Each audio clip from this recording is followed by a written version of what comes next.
we're live.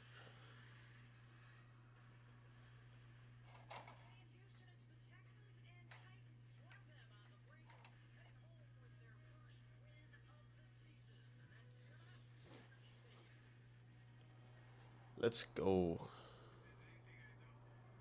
First Texans stream.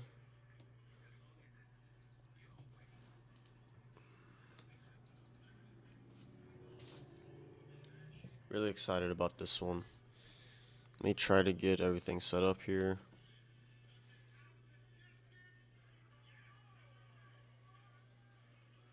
Believe everything's in.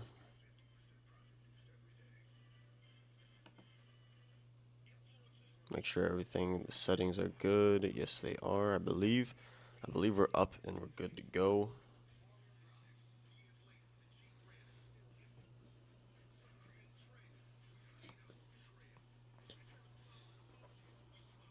I wish my Texans flag was in the background, but I got my Spurs banner.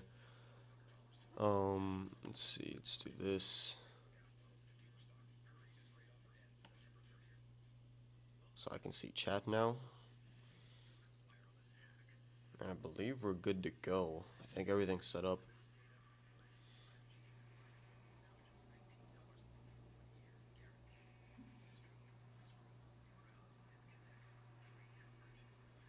I think we're good. Let me just check everything, make sure everything's good to go.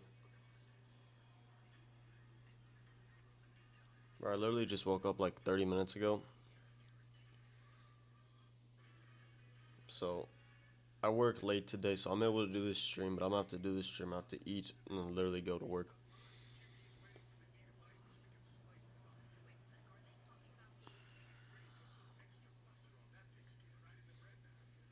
Even if we get no one in today, I'm gonna enjoy it. Like, I've been wanting to do a Texan stream for a while now. Even just the jump from doing that Astros.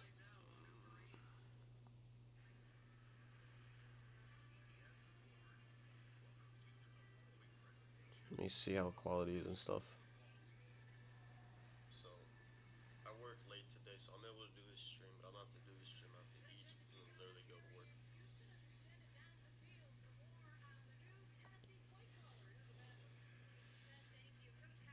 Yeah, the problem is,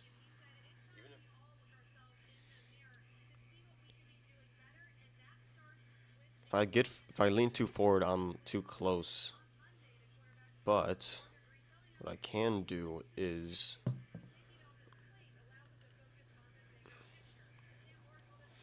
at work. I'm still right up to it. So yeah, that's much better, I think. So here we go.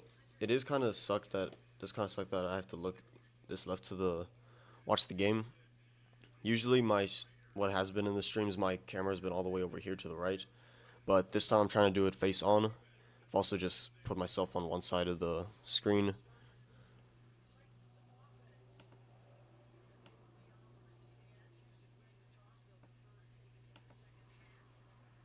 And I leave it like that. Yeah, maybe I should do like a compromise where this is a little at an angle, and then also where I'm watching is a little at an angle. So it's kind of just like split in the middle instead of this one being straight on. Here we go. Texans, Titans. Big game for both teams. He's going to bring it out from his own 5. Gets out to the 25 and is knocked out of bounds at around the 27. So yeah, like, it's a big game. Both 0-3. Teams that start 0-4, it's like, I don't know how many times this happened, but I think like 1 or 2 teams have come back from it. So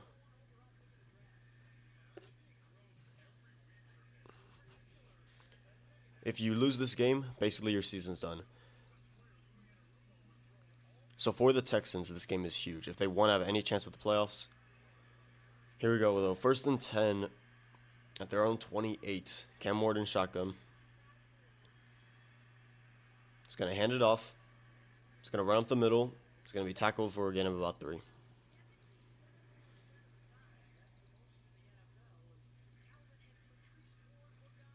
But yeah, if you're a Texan fan like me, I'm in a point where, do I want them to win this game? Yes, but at the same time, am I ready to blow it up? Kind of also yes. Blow it up in the sense that I feel like someone needs to get fired. I really hope Nick Haley gets fired. by at least by the time the bye week happens, because I honestly, unless he shows some massive improvements to this offense in the next 2 weeks, then like there's no reason to keep him around. Here we go. Ward under single back, 2nd and 7. He's dropping back to pass. Quick throw to the left. It's going to be caught for a first down.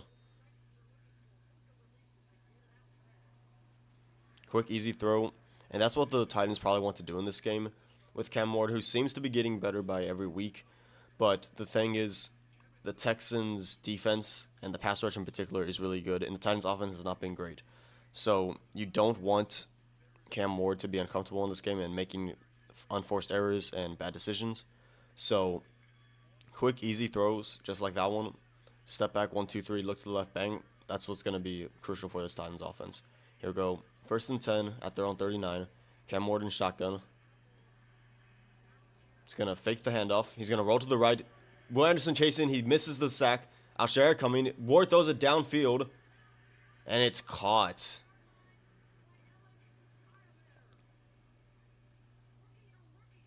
Bro, big game by the Titans. Bro, it always seems like if a quarterback's struggling or if whatever's happening, it has to be against the Texans where they like figure things out.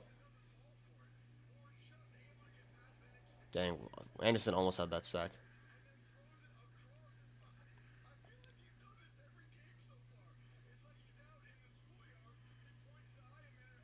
Bro, my contact on my right eye, I don't know if I put it in right. I can't really see right now. Here we go. The 1st and 10, they're in Texans territory. At the 28. In the single back. They're going to do, it's a pitch play. But Hunter sniffed it out and he fumbled it. Cam Ward fumbled the ball. It's a sack and fumble. The ref is saying he was down. Oh, it's an incomplete pass they were saying. Cam Ward was throwing it. To who?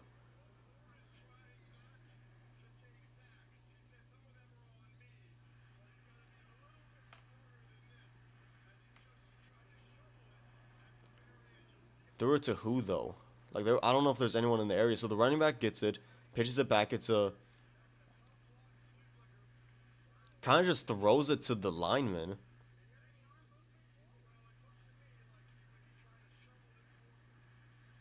I don't know the rules, honestly, on intentional grounding or whatever. But good job by the Texans getting pressured twice already. Haven't come up with a sack yet, but...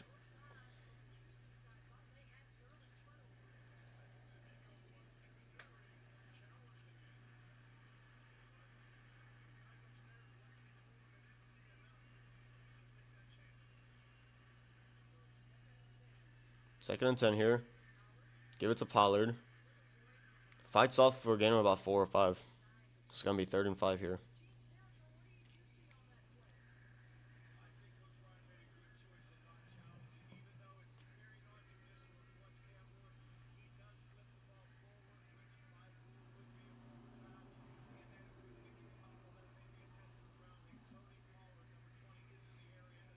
So Gene says that even though it wasn't directly to the running back was somewhat in the area, so it's a good job by Texans for not challenging it, which I guess. 3rd down and 5 here. It's a big 3rd down in Texans territory. It's a long 5 though. Warden shotgun. Pollard back there. He's gonna go out to the flat. Anderson getting pressure again. It looks like they was holding. They're not calling it. Ward gets hit as he throws into no one. Texans getting pressure early in this game.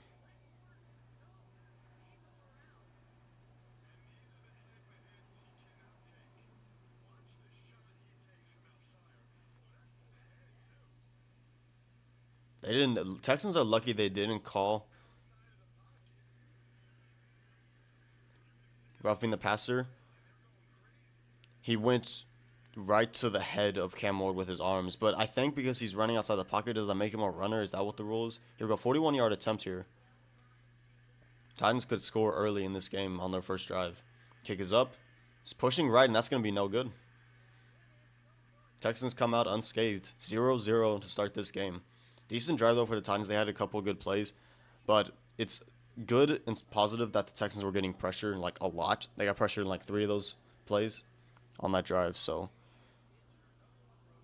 you have something to feel good about for both teams if you start this game.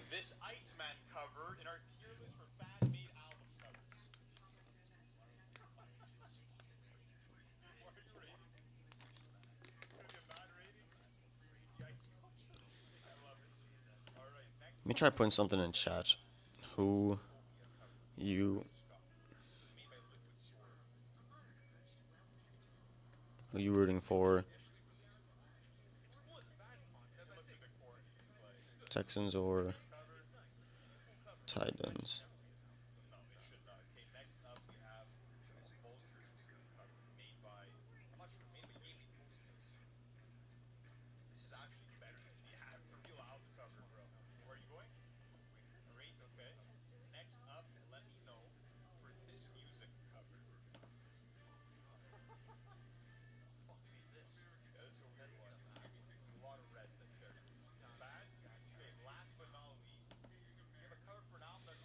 So here we go. So good start.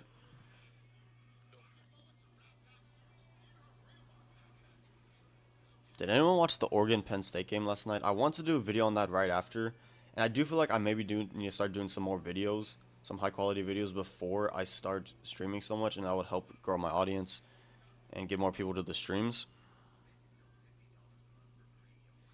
But as of right now, I was really concerned. I've just been trying to get my streams quality better and more sound, and I've improved the way I do things with my stream every single time.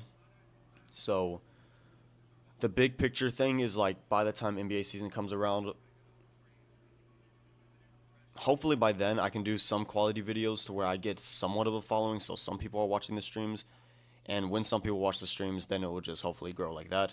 And with the NBA, the thing is like there's so many games where you can stream. I can stream like possibly 2 times a night if work allows me, if my work schedule allows me, I should say. So really looking forward to that. But for now, just trying to still figure things out. I'm trying to figure out the quality of my videos now and using OBS also, so like I can screen record and stuff. So stay tuned for that. Hopefully I can get a video out tomorrow. I'm off tomorrow. Not much going on. But here we go. Texans have the ball after Titans missed the field goal at their own 31. Stroud in shotgun sends a man in motion. They're going to give it to the running back, Nick Chubb. He's going to get a good little run here. It's a game of about 7 or 8. Something the Texans need to get going.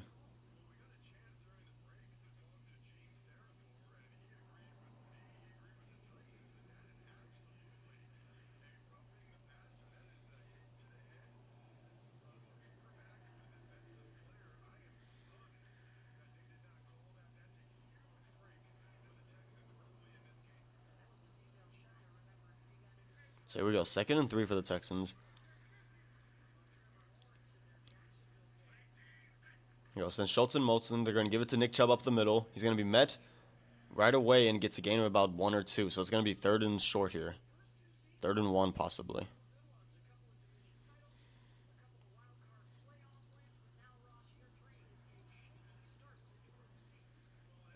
Is that a little better? Oh.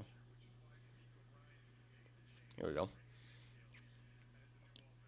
Here we go. 3rd and 1 here. Texans cannot go 3 and out on this drive. Like, come on. Our Titans just marched down the field after a couple of good plays, and they missed the field goal. You have to do something here. They're going to go power formation here with the fullback and the running back. They're going to give it to Chubb. Doesn't get a block by the tight end, and it looks like he didn't get it. It's going to be 4th and short, like 4th and inches. If I'm Texans, I'm going up to the line really quickly here, trying to get them to draw off sides. Or if you see something you like, just go it, do it. Yeah, no push from anywhere.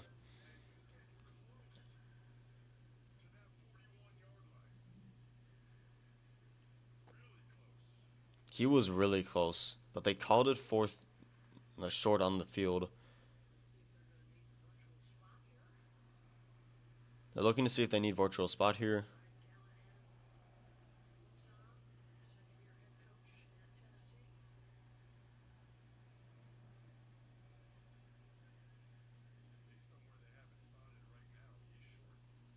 Based on where they have it right now, he is short.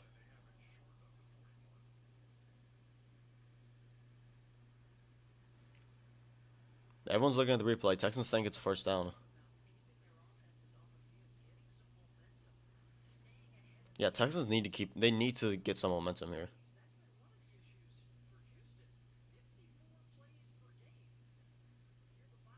Here we go. Virtual measurement. Just short. 8 inches. This is cool, this virtual measurement thing.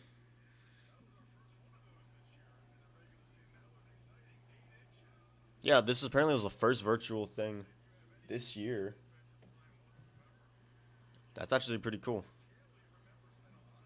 So what are the Texans going to do here? 4th and 1 on their own side of the field.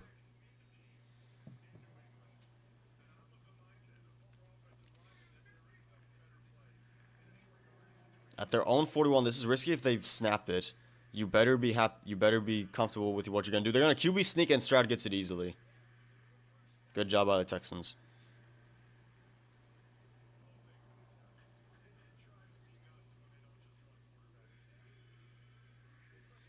That's something that the announcer's saying that I also agree with. It's like, why don't teams do quarterback sneaks more often?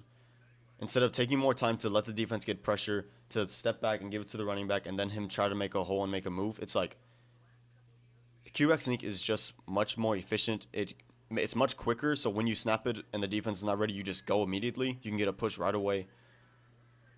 Just makes sense for me anyway.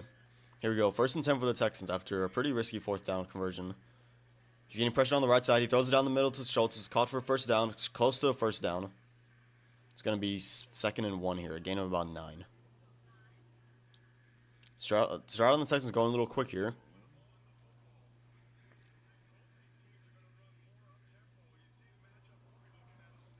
Texans would benefit to probably go some more up-tempo and more quick throws. Like, here we go. Stroud and shotgun.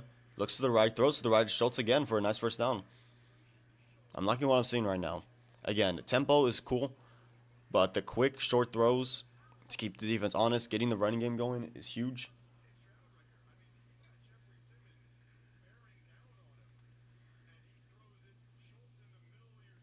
So far, offense looking a little better. Against, again, probably not the best team, but it's a division game. Anything can happen. Teams play different.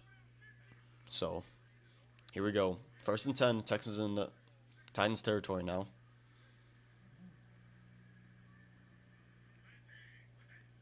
Looks like they're going to run here. They're going to fake it. Play action. Stroud is rolling to the right. Looks like he's going to run. Gets a gain of about 3. Runs out of bounds. Something I think Stroud could benefit to do, or Nick Caley could benefit to do for this offense, is do some plays where CJ does get on the move. So if he has the option, he can run, because he can run. He's not like the slowest guy on earth. He has pretty decent speed. Not the best athleticism, but especially with how bad our offensive line is, you could benefit to give him some leeway and some options where if he is getting pressure, he can run it or throw it out of bounds or whatever. Especially since CJ seems to struggle really in the pocket. Here we go. Pressure immediately, and just like that, Stroud is sacked.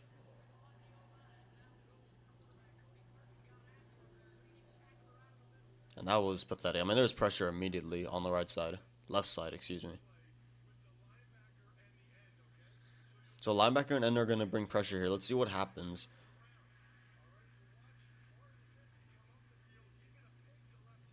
See, anytime any team throws some type of unique blitz, the Texans' offensive line just does not know how to do it. So the end is going to the far left and then ducks in. And there's a flag here. We're going to see what it is.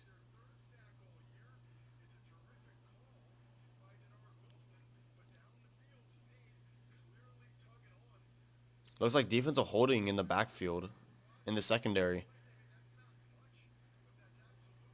That's going to be a 1st down and 10 for the Texans. A good big break for the Texans there after taking the sack. Now at the Titans 35.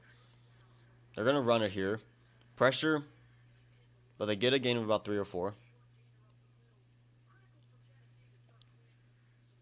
That was Woody Marks. I would like to see more Woody Marks also. Nick Chubb has been serviceable, and I can't blame him for everything, especially since our offensive line has not been creating holes for this run scheme. But I feel like Woody Marks, putting him out there, giving him some reps, would be beneficial. So we'll see. He got the handoff there. 2nd and 7 here.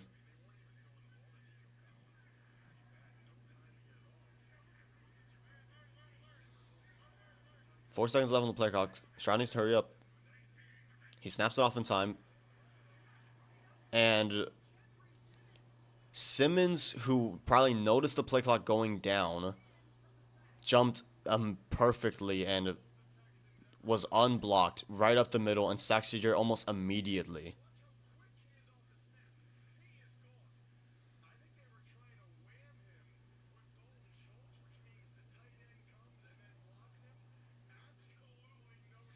The problem was on that play, Simmons took a great jump on the ball, but also the Texans were running a jam where Schultz was going to come and block him. So the center was already not going to block him.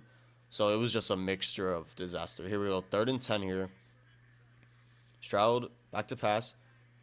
Throws it. It's caught, but it's going to be a gain of about 6. So it's going to be short. That was to Kirk.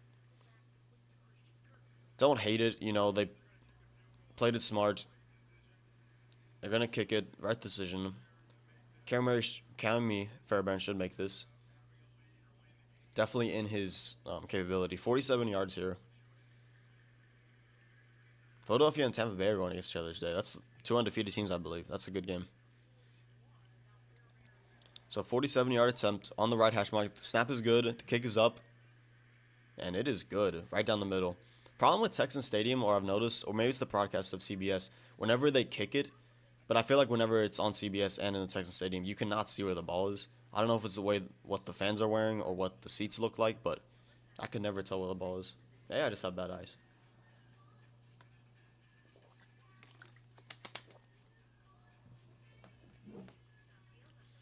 Pretty decent start for the Texans.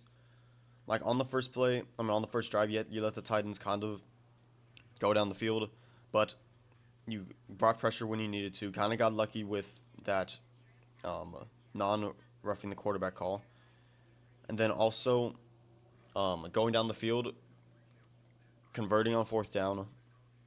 Obviously taking a bad sack, but getting built up by the holding call. Do you guys have jobs? Do you guys want to play rugby? So decent start for the Texans. You have things to feel decent about going into the next series.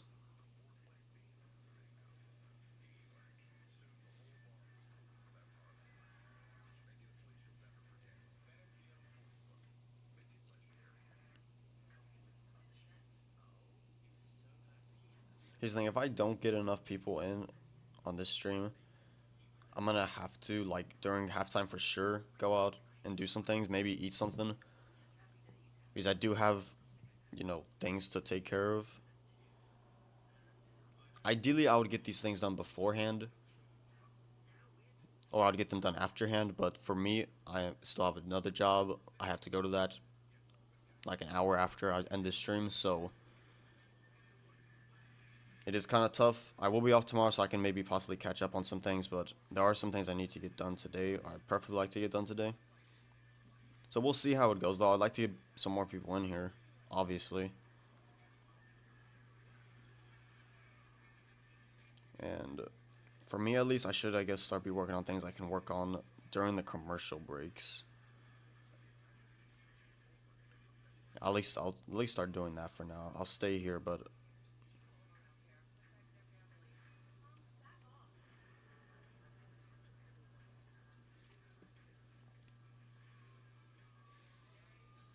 I have, so I can start this. Don't want the mic to necessarily pick up. I won't know if it's picking it up though, so.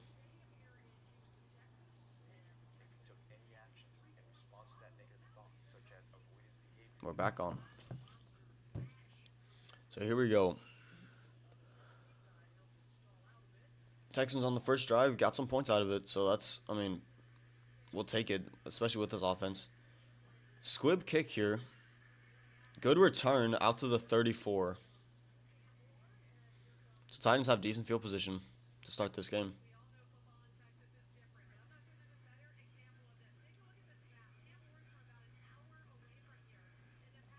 Cam Ward's from here. I didn't realize he's about an hour away from Texans Stadium.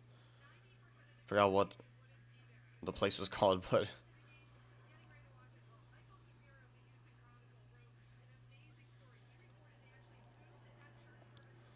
Cam Ward's family. They're showing a bunch of people with Cam Ward's on it. Damn.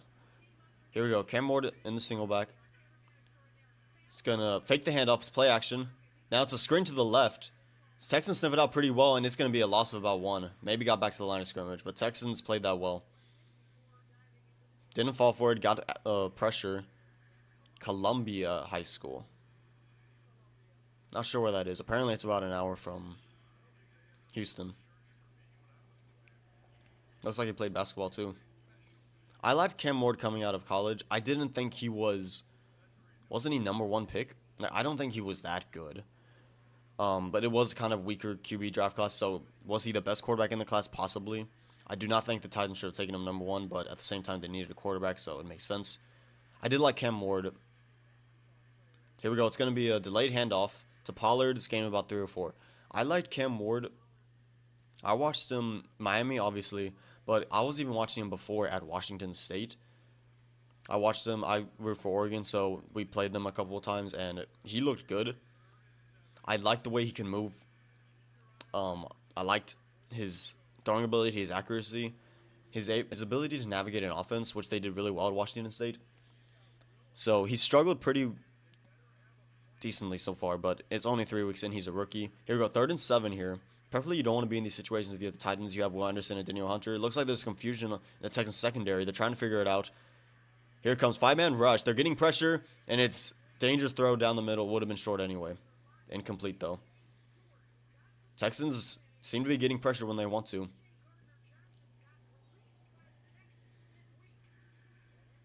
That was MJ Stewart with the good coverage, who has to fill in the role of CJ Gardner-Johnson after we released him. Yeah, good pressure by the Texans there. 5-man rush. Here we go. Titans are going to have to punt it. See the operation here. Good snap. Punts it away cleanly. Jalen Noel at the 15. Fair catch it. So, good defensive possession by the Texans here. I mean, that was a 3 and out, I believe. So, good stuff by the Texans so far.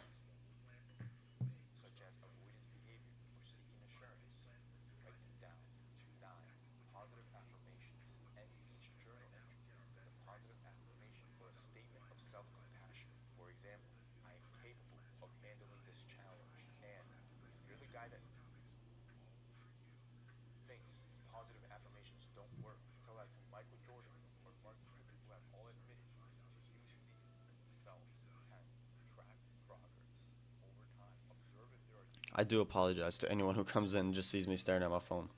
But please let me know if anyone is watching the stream. Please let me know in chat. I will get off my phone. I will interact with you guys. But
what the heck?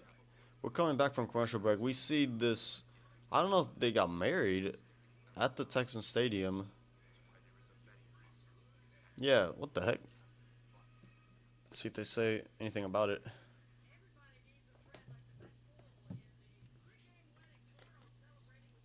Pre-game wedding. Interesting. That's crazy. Getting married in Texans Stadium with Toro behind you, hyping you up. That's crazy. I love it though. At the 15, Texans gonna fake it, play action. CJ rolling to the left. He's gonna throw. He has a wide open. It's Nico Collins. It's a first down and more. Gain of about 20. That's what I like. I like the play action, bro. I like getting CJ rolling. Give him options. I like the fake handoff. Nico was wide open. So he comes across the field here. Looks like it's a zone possibly. And no one picks him up though.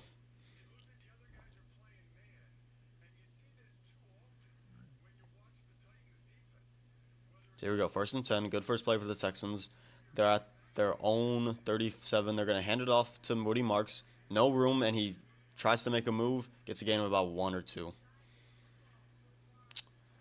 That's them. With the run game, we need to hopefully get going, but it's hard.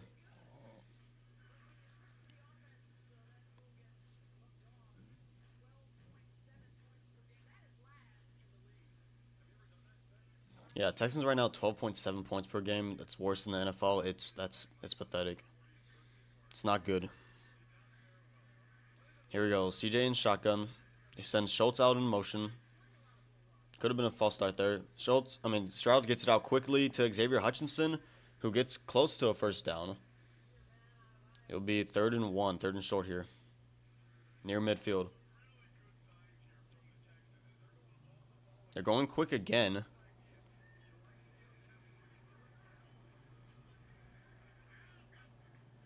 They're just going to run it up the middle. Woody Marks makes a move to the left, and he gets it. First down, Texans. Texans going up tempo. It's something you do a lot of times in a game where, like, if you're struggling, the offense is struggling, and you want to get something going, tempo usually works. And it's working for now, it seems like, but they're not even, like, they've started up tempo from the jump. Is this something CJ is more comfortable in? This offense is more comfortable in? Is the up tempo something necessary because of how bad the offensive line is? Possibly. But so far, I like what I'm seeing from this Texans offense. So here we go. CJ in shotgun. He's going to throw, and it's inaccurate to Kirk. And CJ said that was his bad. Yeah, it was just a bad throw. It's going to be a gain of about 4, but it was just a bad throw. Inaccurate. Let's see if I can... The blinds are starting to get quite bright, and I see it on the camera, so I wonder if I could close them and they'd still look alright. That's something I definitely need to get fixed, is like when I'm doing streams or videos at night, because the window is right here and it's not light outside. So 2nd and 10 here. Texans 50 at the 50-yard line. They're going to run it with Woody Marks. He makes a move. Nice cut upfield, and that's a game of about 6. Made something out of nothing there. 3rd down and 4, it will look like. Texans will probably have to snap. They are going to have to snap one more play before the end of the first quarter. But yeah, so when I don't have a video during the daytime, the camera quality is much worse because it's at nighttime and I don't get that natural light from the sun from the window. So something like a ring light, like $20 ring light, I think could help a lot. But we'll see. Here we go. 3rd and 4 here. Texans in Titans territory at the 44. Stroud and shotgun. They're going to send Kirk in motion. They're going to run it with Woody Marks to the left. And he's going to get the first down and more. Up to the 30. I don't know if I like the call, but it ended up working. And that's Woody Marks again. End of the first quarter, 3-0.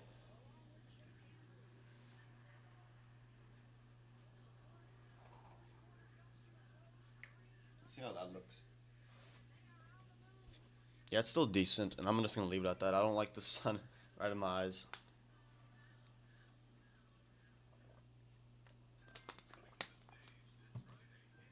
Good start for the Texans right now.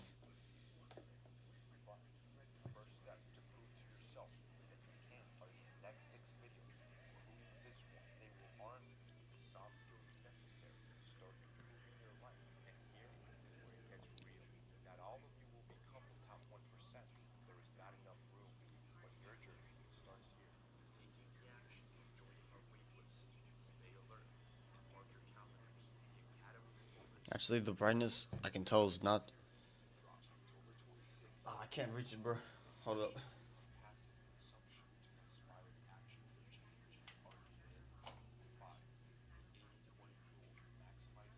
So just like that, I'm opening up a little. That's actually much better, it looks like. It's still down though.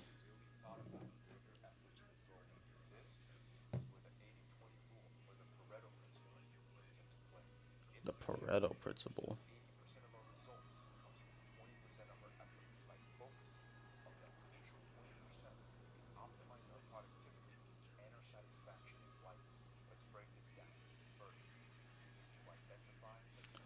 What do y'all think? I'm watching this video.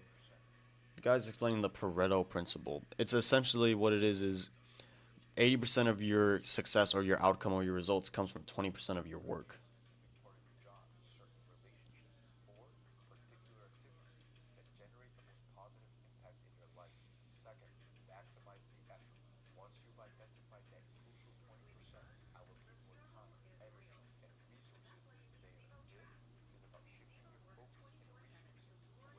So the idea is it's like 20% of what you do, you have to identify that. So for me, if I'm like trying to be successful with this YouTube channel, it would be identify what gives me the most bang for my buck. Is it the live streams? Is it actual videos? Because live streams take a long time, but it is, I don't have to prepare for them or anything. I can just hop on and give my 2 cents. The people who got married pregame are still at the game. Laura and Alan just married. That's cool. But yeah, and so essentially that's what it is. But here we go. Texans at the 30. They're going to hand it to Rudy Max again. No, it's Nick Chubb this time to the right. Gain him about 1 or 2. I guess that can kind of make sense though. So 20%. So if I feel like the 20% that gives me most bang for my buck would be like just making a video, which takes me like 10, 20 minutes, then I would have to put my maximum effort into that 20% and minimize 80%, which would be like something like streaming or whatever. So it's an interesting concept. Something I've still never quite understood, because how do you determine what 20% is? Is it time allocated? Is it effort? Who knows? 2nd and 9 here. Stroud and shotgun. They send Noel out in motions to the left. It's going to fake screen. And then Stroud's going to throw down the middle. And it's incomplete. Way over Schultz's head.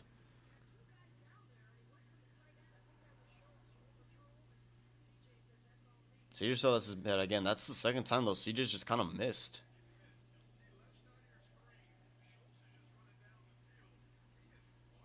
He had Schultz, and I don't know what Stroud was doing. He just kind of threw it over the top when all he had to do was throw it straight down the middle.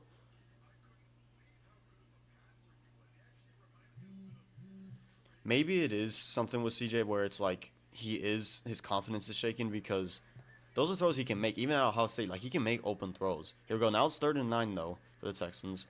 Titans showing pressure. They're going to bring it. It's kind of exotic. Stroud gets it out quick to Collins, but it's only a gain of about 3 or 4. I'm telling you, anytime you throw any type of blitz at the Texans, this time they've been able to pick it up, but can never seem to figure out any pressure, which is annoying. So Texans again have to settle for a field goal attempt here, which sucks, because 2 times not in the red zone, but getting to the red zone and struggle to come up. And that's something that's been really biting the Texans in the butt this whole year, is Texans on 3rd down. One of the worst teams in the NFL right now. 43-yard attempt. This is going to be from the left hash. Snap is good. Kaimi kicks it up, and it's drifting to the left, but it's going to be good. 6-0 Texans. See what Titans can do on the next drive.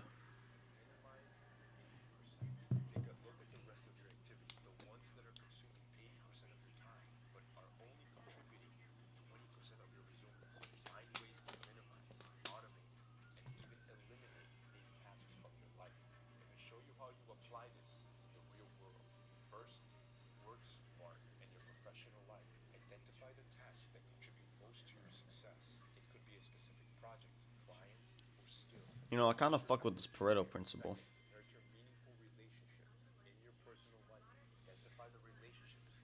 Like, on one end, yes, I like to get the streams because I feel like I'm doing a lot of work. At the same time, I haven't had much success with people coming on the streams. Maybe it's the quality, maybe it's I only have 9 subscribers right now, so YouTube's not going to push it that much. My idea was the more I stream, the more I'm out there, the more YouTube would promote it. But so far it hasn't been that way. So maybe I should work a little smarter than hard. Like I'm doing probably this would be a 3 to 3.5 hour stream today right now. No time to prepare besides setting up everything, which I'm not really gonna count. But let's just say total time spent on this stream is 3.5 hours. The success or results I'll get from it, who knows? We'll see how many views, how many people actually popped in. But so far, no one said anything in chat. I assume it will be no more than my like Astros and Athletic stream, which got to around 30 views. Which I think doing a stream helps with watch time and stuff, but I can worry about that later. As far as like, imagine I did instead of the 3.5 hour stream and the time spent on that, if I put 3.5 hours towards videos. And that doesn't have to be necessarily like in one day. It could be throughout the week about the Texans, about the NFL, college football in general, the NBA coming up. And I posted those videos on my channel. Would I get more than 30 views? And get possibly some subscribers from those videos? Probably. And that's something that makes sense. Like I said, I've been wanting to do this streaming thing. I want to get the setup and everything good. But for now, I'm somewhat happy with the setup. The mic quality is much better. Again, when I'm streaming at night, I would like to get some type of ring light or something so it can help with the quality of the camera. Not make it look so bad.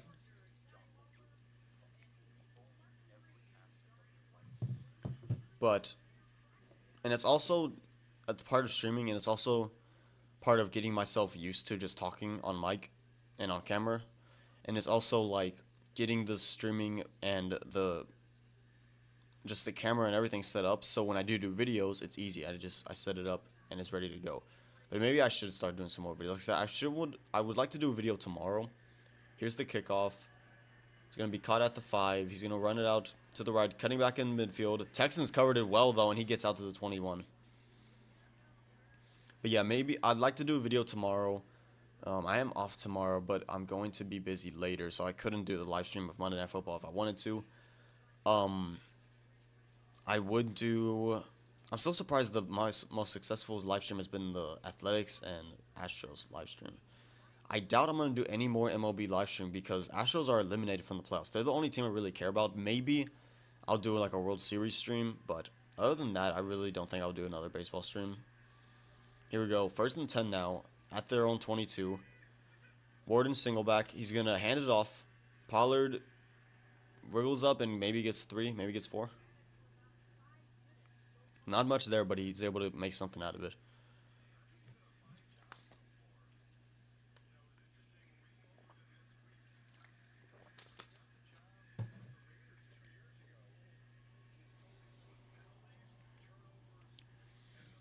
Bo Hardegre. Is that the offense coordinator for the Titans? Here we go. 2nd and 6 now. At the 26. At their own 26. Looks like they're going to run here. And they do. Good run. Had a hole. And Pollard keeps going. Breaks the tackle. Big gain for the Texans there. Stingley is out there. I didn't know Stingley was going to play today. I haven't really seen him yet. Yeah, it was a good run scheme, and it was holes everywhere. And Texans got to finish those tackles. Toa was from the back and like dived to try to get him, but Hunter's the one that actually brought him down. So Hunter, good hustle getting back. 1st and 10 for the Titans here. At the 47. Near midfield. Anderson's out wide. They're going to run it to the right. It's going to be a fake. No. He's going to throw it back to Cam Ward, but he was not open. And Texans covered that well. Looks like Titans are doing some type of trickery there.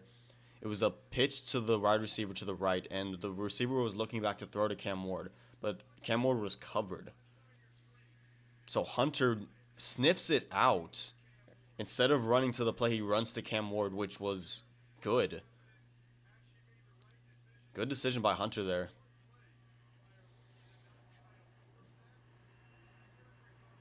Good by the wide receiver by the Titans to not force that either, throwing it back to Cam Ward because he was covered. Here we go, 2nd and 14 now. I would run it here if I was the Titans, try to get some back. They're not. They're going to be in shotgun. Cam Ward throws to the left. it's inaccurate, and it was going to be a gain of about 2 anyway, but it's incomplete. 3rd and 14 now.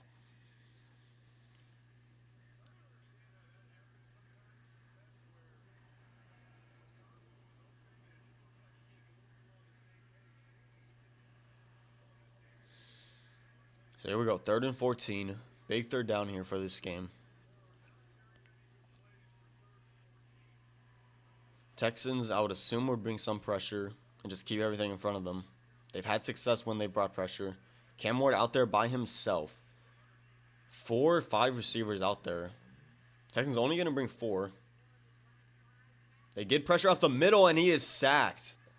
That is Danielle Hunter. That's his 3rd sack of the year, I believe. So him and Will Anderson are both at 3 sacks now. Danielle Hunter should have had 2 sacks in this game, but Cam Ward threw it away last minute on that first drive.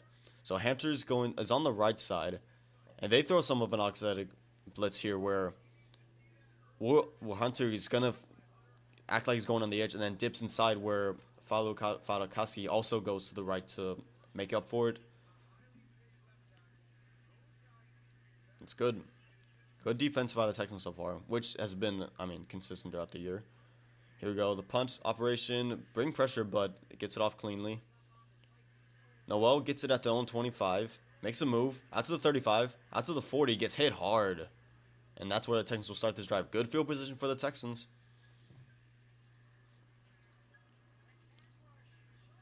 Yeah, so far the Texans pass rush has been getting pressure a lot in this game.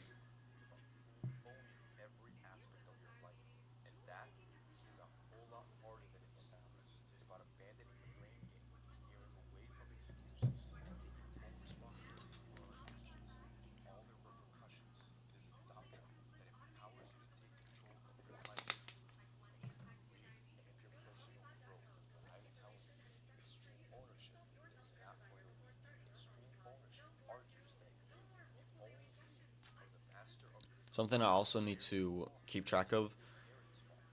I'm using Rode wireless mics, so I have the receiver. I don't know if you can see it. I have the receiver connected to the computer, which is not a problem. They need to be charged after like 7 hours of use, which is a long time. But doing a stream or doing like 2 football streams, and the battery is done. So I did use this mic for the stream Thursday night, and it was at 60%, I think, after it. It was about a 3-hour stream. And so I'm assuming that they will be able to last this stream, hopefully. And then I'd have to charge it, obviously, after that. But in the future, if I am trying to pump out more content and I'm trying to do daily videos or daily streams, at that point, like, there's a world where I could just attach this to the computer so it's charged all the time, but at the same time I don't necessarily want to do that. I like the idea of the mic's free and it's not attached, and also when it's attached it's kind of like makes it wonky and I have to like prop it up and it's just annoying. So I would rather not do that. So the schedule of just charging it every day would probably be beneficial.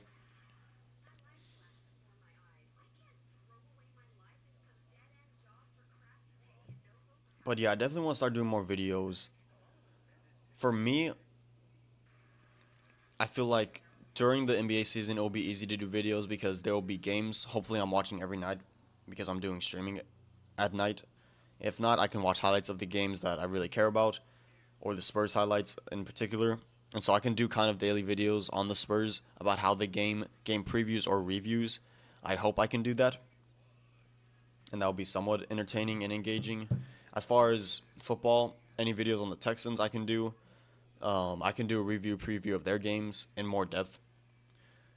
And then I could also do in the NBA where like every week I do put every NBA team in a tier list and move it up and down based on how they do. Same thing with NFL. I would like to do like next week my top 10 NFL teams or a power rankings video.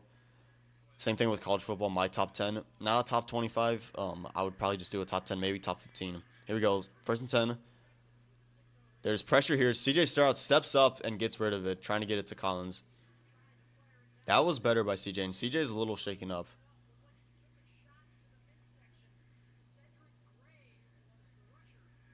So CJ is shaking up a little bit. Let's see here. He steps up. That was pretty good by CJ. And just gets a big hit. right in like the abdomen.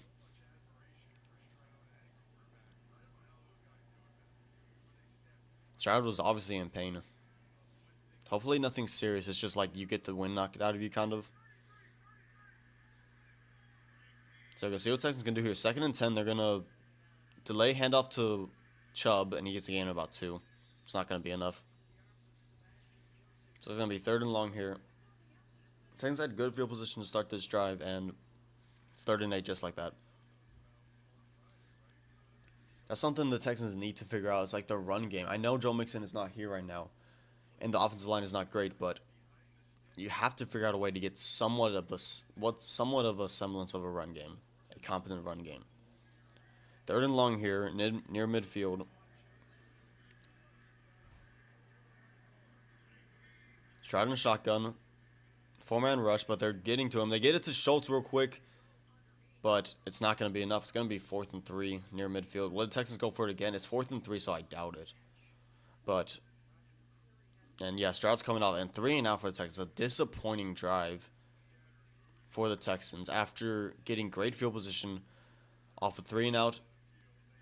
Well, it wasn't even 3-and-out, but it was a good return on the punt. Starting at their own 40, and they did nothing with it. Disappointing drive for the Texans there. I like the decision, though, to punt it away. It's too risky. It's actually 4th and 2. It's a big 2, though. It's like 3, basically. Here we go. Townsend, clean snap, punts it off away.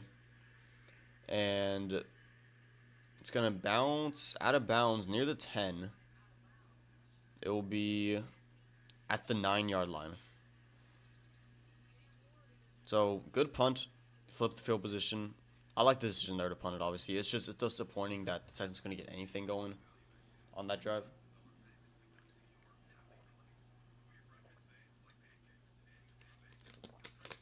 I also need more water. I'll be right back.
Bro.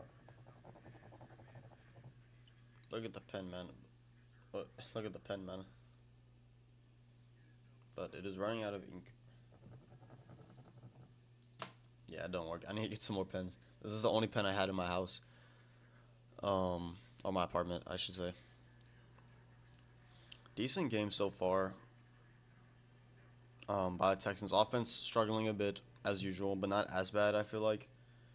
Defense has been all over the Titans' offense so far. Titans have had a couple of plays that have been successful, but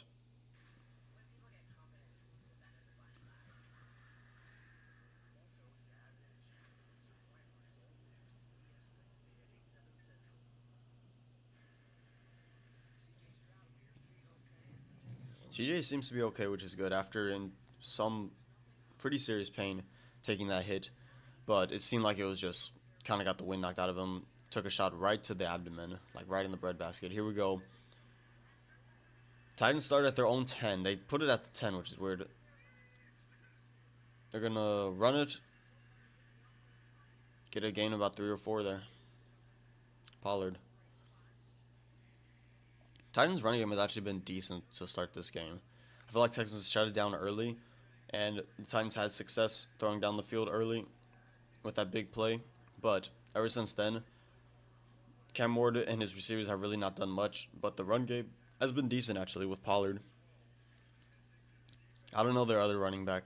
So you could run again here for the Titans. 2nd and 6 at the 14.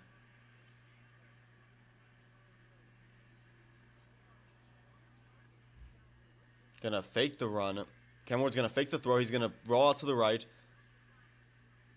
And it's almost intercepted as it's tipped up in the air by Kamari Lassiter. Good coverage there. Bad decision to try to force it there. It almost led to an interception by Cam Ward. Game break. Chargers. Oh no.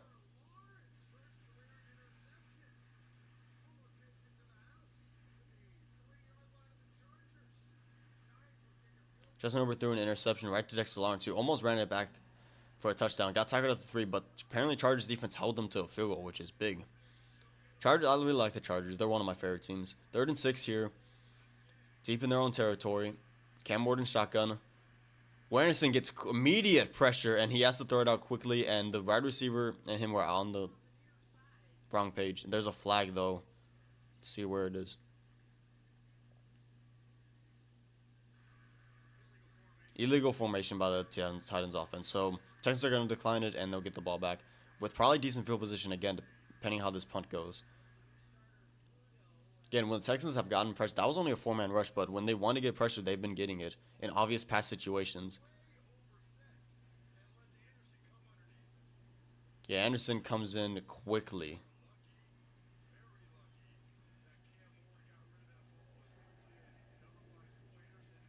So here we go. They're going to punt it away. Clean operation. Punts it off cleanly. Noel is going to get it at around the 40. He stumbles, makes a move, but he is tackled.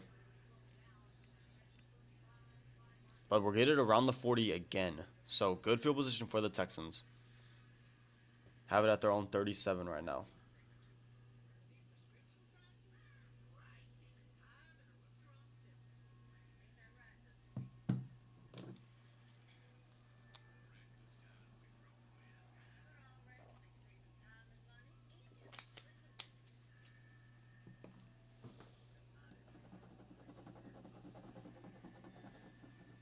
Okay, the pen maybe does work a little bit. But bro, my table is so shaky whenever I'm even just writing down. There we go. Okay, it is working a little bit. I'm trying to figure out how I'm going to eat.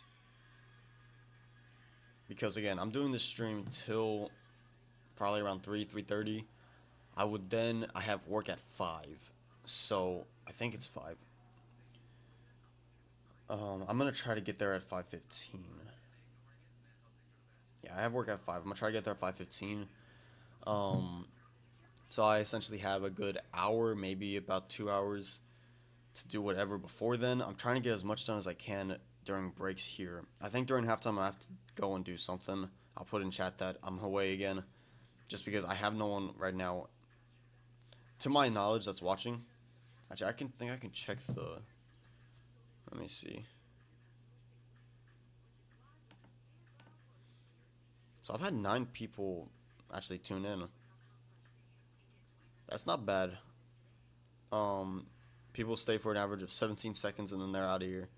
I wish someone would just ask a question, pop in, ask a question. But I swear, like, the times they're gonna pop in is like when I'm looking at my phone or I'm doing whatever. But 9 views, it's more than I thought, so I'll take it. But yeah, there's some things also that I'm attending in my life right now. I have someone. Let me not say that. But I will be busy going into work and then getting off work late. I'll have to do some things after, and I'll have to come here, and I'll be busy. So ideally, I don't have that many things to get done. It's more of just I have things that I would like to attend to and put actual effort and attention into, and I can't really do that right now. So that's really it. But here we go. Texans getting the ball back with 7 minutes left in the second quarter. 1st and 10 at their own 37. Stroud single back. They send a man in motion. They're going to give it to the running back, which is Marks or Chubb. I can't tell. Gaining about 4. Pretty good run there. It's Woody Marks. I'm telling you, Woody Marks has had more success running the ball than Chubb, it looks like. Just a little more pep in his step, being the younger player, obviously. Looks like he reads the lanes pretty well, too. Where Nick Chubb was more just like bruise and run into you. There we go. So they're going to say it was a 5-yard gain. 2nd and 5 here. That's what Texans need to do. Get somewhat of the run game going, and you're not in these 3rd and long situations.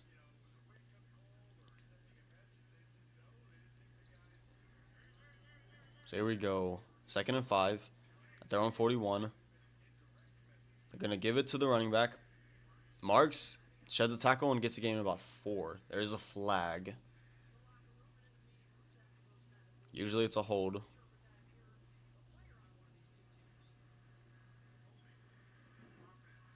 And it is holding on the offense, number 71. That is Titus Howard. Titus Howard complaining, and he did have this last week too, where he was mad, where he had basically a pancake block, and they called it a hold, which I agreed with him. He just brought his man down. I thought like it was good blocking, but they called a hold on him. He's mad here. They're not going to show a replay of it. 2nd and 16 now. So after that's what I was just saying of getting the run game going, setting yourself up for 3rd and short. Now it's 2nd and 16. You have to get half of this back if you want a chance to pick up the 3rd down. So Stroud and shotgun. Looks like Titans are going to be in pressure. They don't. Stroud gets it out quickly to Schultz. About 6-yard game. Makes a move. So it's going to be 3rd and 10. It's going to be 3rd and long again. Again, penalties. So far in this game has not been killer for us, but that penalty right there was crucial. 3rd and 10 here.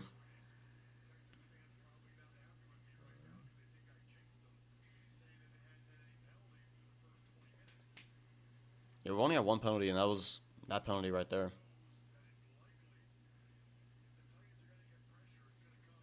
So if you're Texans here, you want to be smart. I would leave the protection back there. Woody Marks in the backfield right now. I would keep him there to protect.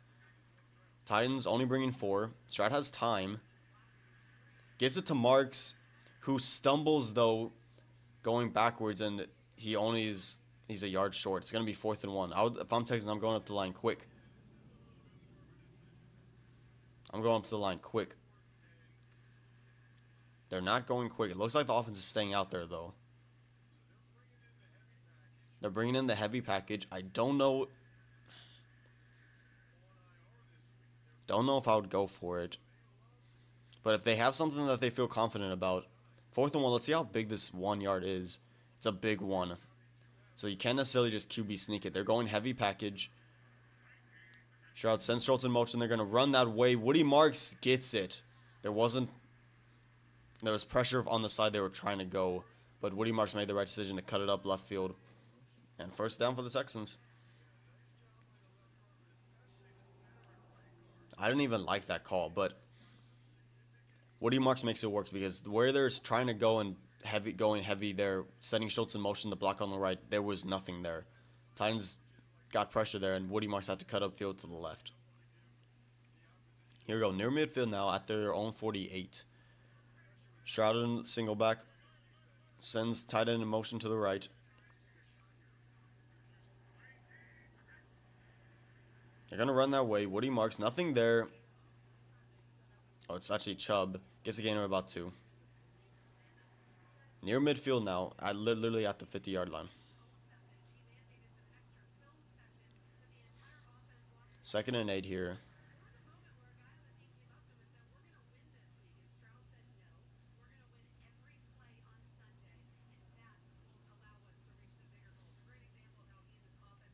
Four minutes now left in the 2nd quarter, so if you're a Texans, you're not in a rush to try to score or whatever. You get the ball in the 2nd half too. So ideally you score here, don't let the Titans score, and then you get the ball in the start the 2nd half. Here goes Stroud by himself. They're going to bring pressure. Stroud gets rid of it, and it's a 1st down. Good composure by C.J. Stroud there. It's to Hutchinson. And Texans have stopped the up-tempo, but they're going up-tempo here now. Just as I say it, I was going to say they were doing up-tempo a lot in the 1st quarter especially. They kind of went away from it, but they're bringing it back right now, it looks like. They're going up quickly. Still haven't stopped the ball, though.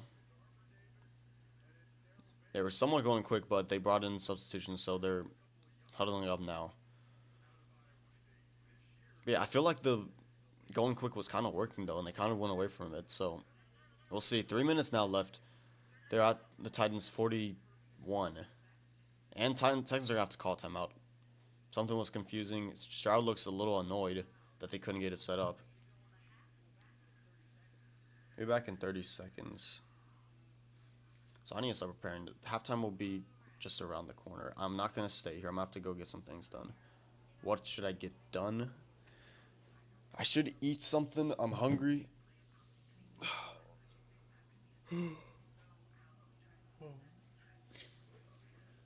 So I'll probably eat something. I'll probably be on my phone trying to work on some other stuff still.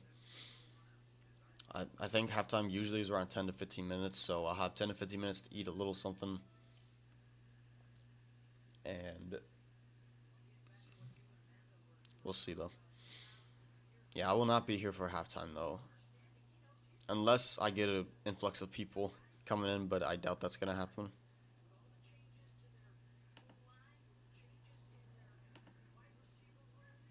So here we go. 1st and 10 at the Titans 41, excuse me. Texans in that power run position. They're going to run that way. Woody Marks has nothing. That's something I've noticed about the Texans in this run game sometimes, is that it looks so obvious what they're doing. Even in the Buccaneers game, it was like they ran the same run play like 3 times in the same drive, where they would bring the fullback in and they just run that way. And that was very predictable. Same like this play. They had an extra tight end to the right. They had a fullback or a tight end in the backfield and the running back. And they started going that way and they ran that way, obviously. And Titans got pressure on that side. So it's like it was very predictable. They're going to say he lost a yard there. 2nd and 11. 2:27 left to go in this game. In this first half. Stroud back to pass. There's pressure. He steps up. Doesn't get rid of it and he gets sacked. That was just a poor decision by Stroud. He had the dump down to Woody Marks and he just held on for way too long. I don't know why he took that. That's what I'm talking about in CJ and his pocket presence. He needs to make better decisions here. Like, he has time to start. They bring pressure on the edge. He steps up. He has Woody Marks there. And it's Cedric Coward, the linebacker, is there to cover him. So it's not there, but just throw it at his feet. You cannot take a sack there. Now it's 3rd and 17. Possibly kicking them out of field goal range.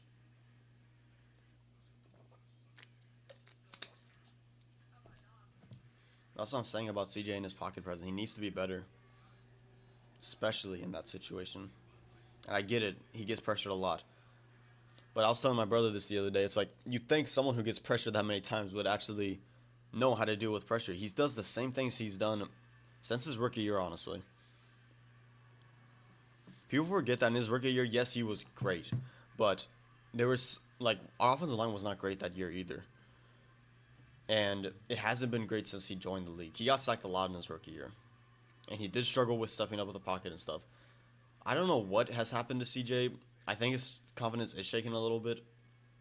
I think also teams kind of figured out how the Texans run their offense, especially with Bobby Slowick, and how CJ likes to run the offense. And once you took that away, once you make it uncomfortable for him, he has not been able to adjust to how defenses play him now, it seems like. That's what I think has happened, and CJ just needs to get his confidence back. He needs time to throw, but at the same time, he also needs to adjust to what NFLs are giving him, and he has not adjusted well enough as up to this point. For me, anyway. That's why the way I see it. I feel like CJ can be a good quarterback in this league, and I was telling my brother, maybe when you start having conversations about, is CJ even the guy? Because as of right now, CJ is playing himself out of a contract extension with the Texans. If it stays the same way, like if CJ Stroud continues to play the way he's been playing this year and has another season like last year, if the Texans give him the max, super max extension where he's the next highest paid quarterback in the league, I would be extremely upset because I love CJ as a person. As a player, I think he can be great, but he has not played to the standard yet. So I would be furious if the Texans gave him that extension if he continues to play the way he plays. If he has a resurgence at the end of this year and shows some semblance of that rookie year, then okay, I would be mad still. I'd still think it's an overpay, but look at that point, you would feel more comfortable, like, oh, he got himself back. He's got his mojo back. 3rd and 17 here. If you're the Texans here, you don't need to pick it up. You would like to pick up yardage to get the field goal attempt. So you want to get around 8 yards here. Titans showing pressure, and they might bring it. Stroud calling it out, it looks like. They don't bring it, though. It's only 4-man rush. Stroud steps up. He should run. He's not going to, and that's incomplete pass. No, they say Nico got it. Wow. It's a yard shy of the first down, so decision time for the Texans here. I don't think he got that. If I'm Texans, I'm going quick.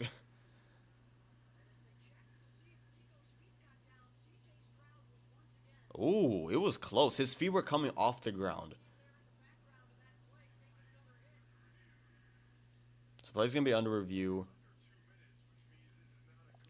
It's under 2 minutes, so it's coming from upstairs. So Collins gets the ball. Right here. He catches it, and his right foot is just starting to come up. Is it off the ground completely? I don't know. To me, it looks like it's off the ground. But as a ref, if the call on the field was catch, I don't think there's enough to overturn it, at least based off that angle. That's the way I see it right now.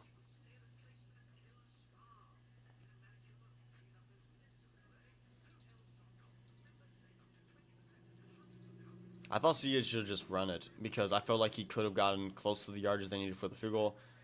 If this throw and catch stands, it would then be 4th and 1, and I'd be tempted for the Texans if I would go for it. But I mean, you've had success. Do you just take the 9 points? You're going to get the ball in the second half. I don't know. I wouldn't be mad if they went for it, though. On the 4th down conversions they've done so far, it has just been QB sneak and then power run, which didn't even work. They tried to power run to the right, and Woody Marks had to cut upfield and power run to the left.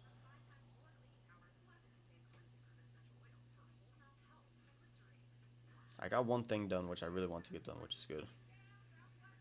It's hard to focus on 2 things at once. I think I saw something, or I saw in a video, like, you can't focus on 2 things really at once. Like, multitasking is not a real thing. And I get it. Maybe it's just me personally, but for me, like, I can only fully concentrate on one thing at a time.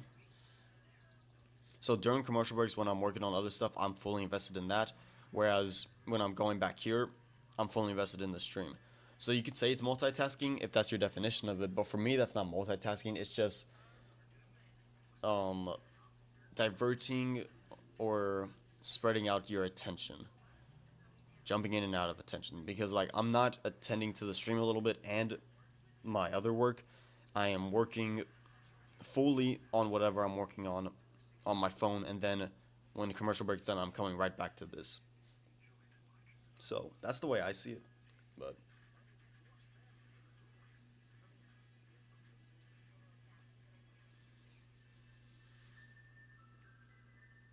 big decision here, big call. We'll see what the call is.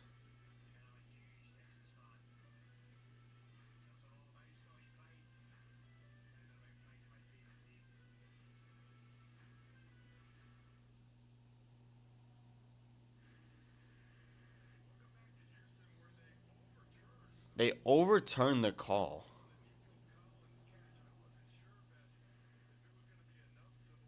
I didn't think it was enough to overturn it. I'm with the announcer. He was saying he doesn't think there was enough to overturn. So the Texans are going to have to punt it, which is a very disappointing considering where they were.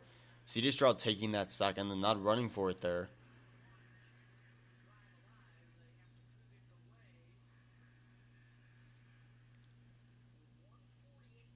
148 left to go here. Looks like Titans will get it around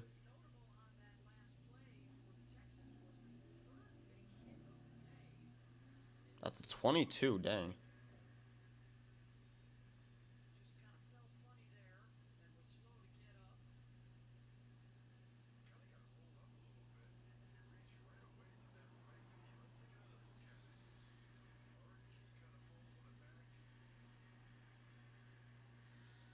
So So there we go. Can the Texans keep the Titans scoreless going into the half? First and 10 at their own 23. Cam Ward is going to delay handoff to Pollard up the middle for a gain of about 5.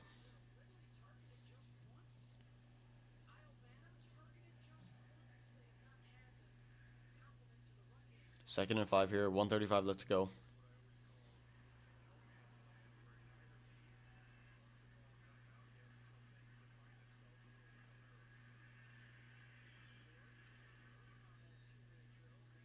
Good throw. It's going to be enough for a first down, it looks like.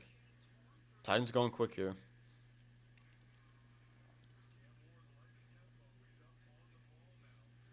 Titans playing with tempo now. 1:10 to go. At their own 33. 34. Now a minute left. Cam Ward gets it. He's dropping back to pass. Delivered. Game about 4 or 5, but it's going to be swallowed up quickly. 52 seconds left. And it looks like Titans are going to call timeout here. It's going to be 2nd and 6.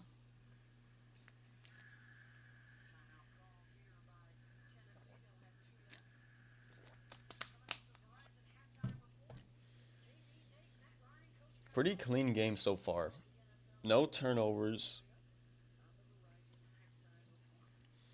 No huge plays. There was that one big play by the Titans in the first quarter, but other than that, it's been pretty clean, pretty modest so far for both teams. Texans just had a little more success, I feel like, offensively and defensively. Here we go, 2nd and 6 at the 38.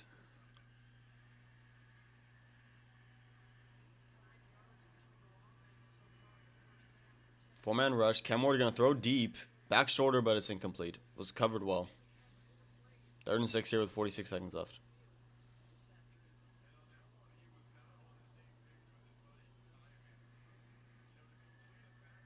So if you're the Titans, you're at the 38, your own 38 right now. You want to get to around the Texans' 40 to get a chance at a field goal.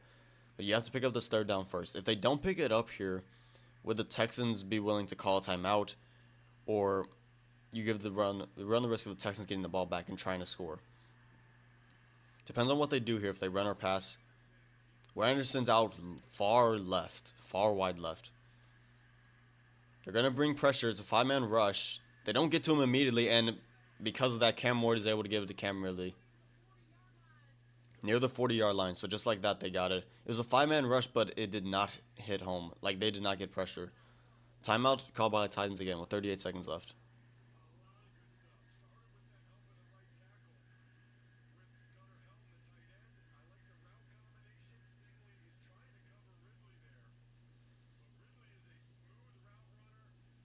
Yeah, it was just, they brought pressure, but it was not enough at all.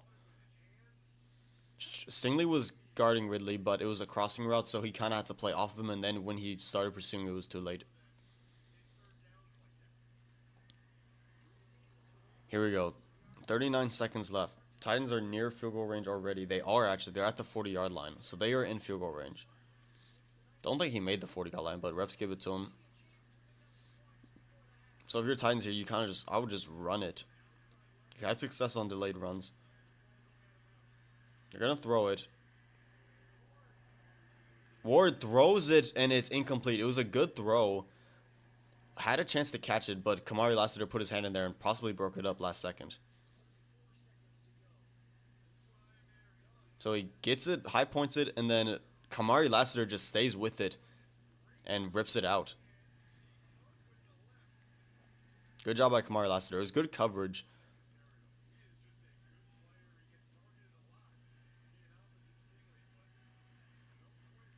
So here we go. 2nd and 10 now for the Titans. I would run it if I was the Titans here. Like, I don't know why you're throwing it. You run the risk of you taking a sack or a holding call. Texans are going to bring delayed pressure. Good throw again. Kamari Lassiter was right on him, but Cam Ward gets it right where he needs to. So 26 seconds left. Titans are going quick to spike the ball. They're well within field goal range now. They do spike it. 21 seconds left.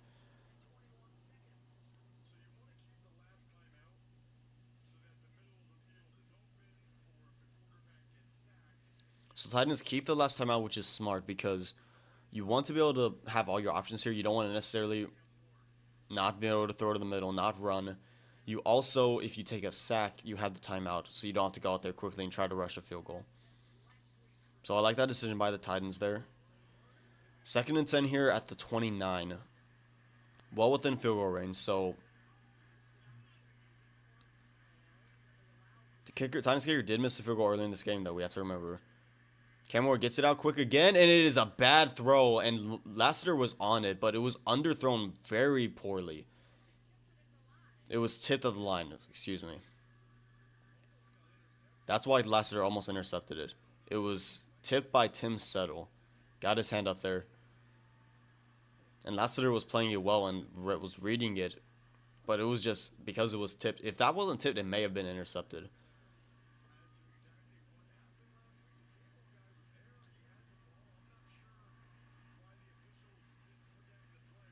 Here we go, 3rd and 10. They're going to run to the right here. Pollard gets a gain of about 4 or 5. So inside the 25, gives their kicker a little more room and probably gets to the hash he likes. So Titans are going to run this all the way down. 3 seconds left. They're going to kick it. And if you're the Titans, getting 3 here and only being down by 3 is not bad at all. Considering how it feels like Texans have dominated both sides of the ball for most of this game. I wouldn't say dominated, but have been the better team on both sides of the ball for most of this game. So his first missed field goal in this game on the first drive was from 41. That was pushed to the right, on the right hash. This is on the left hash, I believe. Seems like he prefers the left hash. This is going to be a 43-yard attempt, so it's a little longer actually, but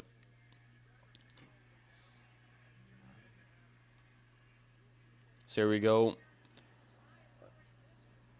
Snap is good. Kick is up. It's going to push right. And they did it again. No good. Texans 6-0 lead the Titans. 0 for 2. We take those. Okay. So I will be gone. Half time. Bro, shut up. We'll be back for the start of the second half.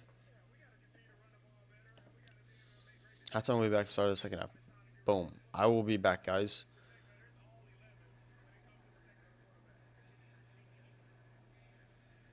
And yeah, that's it for me for now. I will see y'all in about 10 or 15 minutes.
We're back. Bro, that went back quick.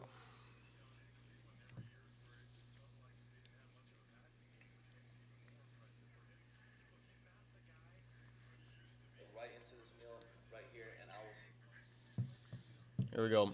It's going to be a sweep play. Covered by the Titans is going to be getting about 2.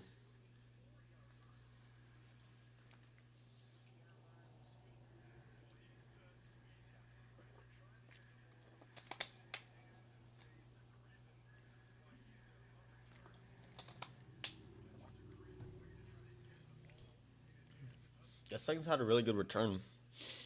He's a near midfield already. Just went by quick, bro. I was eating some peanuts because that's all I really had time to eat. I didn't have time to make nothing. 2nd and 8 at their own 44. Shroud and shotgun, no one back there. It's going to throw it out to Nick Chubb, who was out wide. Makes the catch, and it's going to be 3rd and 1.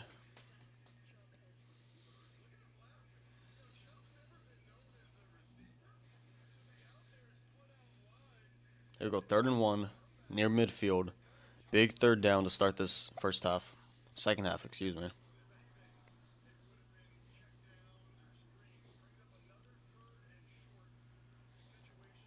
They're actually in Titans territory right now.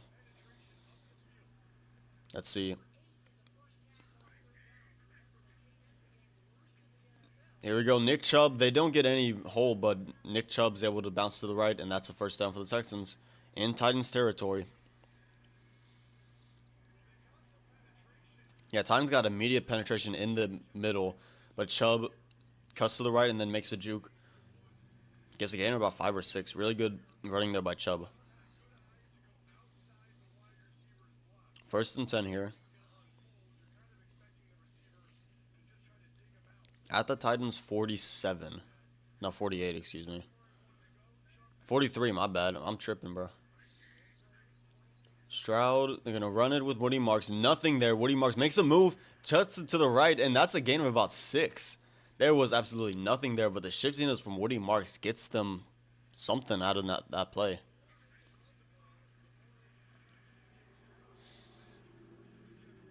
They're showing some replays of Stroud getting hit. And yeah, you don't... Oh, this is another run quickly. Woody Marks is going to be really just short of that first down marker. So it'll be 3rd and short here, 3rd and 1. Deep into Titans territory. The Texans going quick here.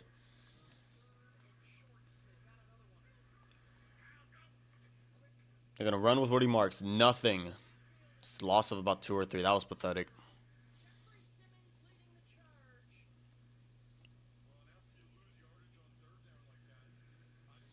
If you're Texans here, I'd kick it. You lost because you lost yardage. It was literally less than 1. But because they got pushed back and it was a loss of about 2, I think you have to kick it. Take the 3 points.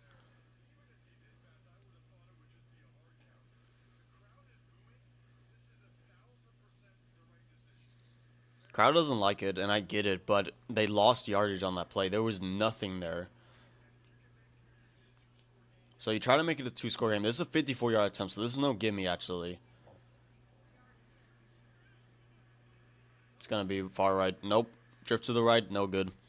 Disappointing first drive for the Texans after a promising start.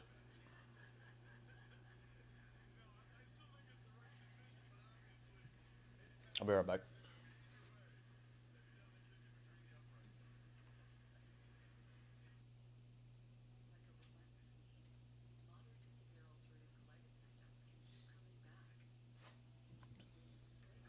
But that halftime went so quickly, man.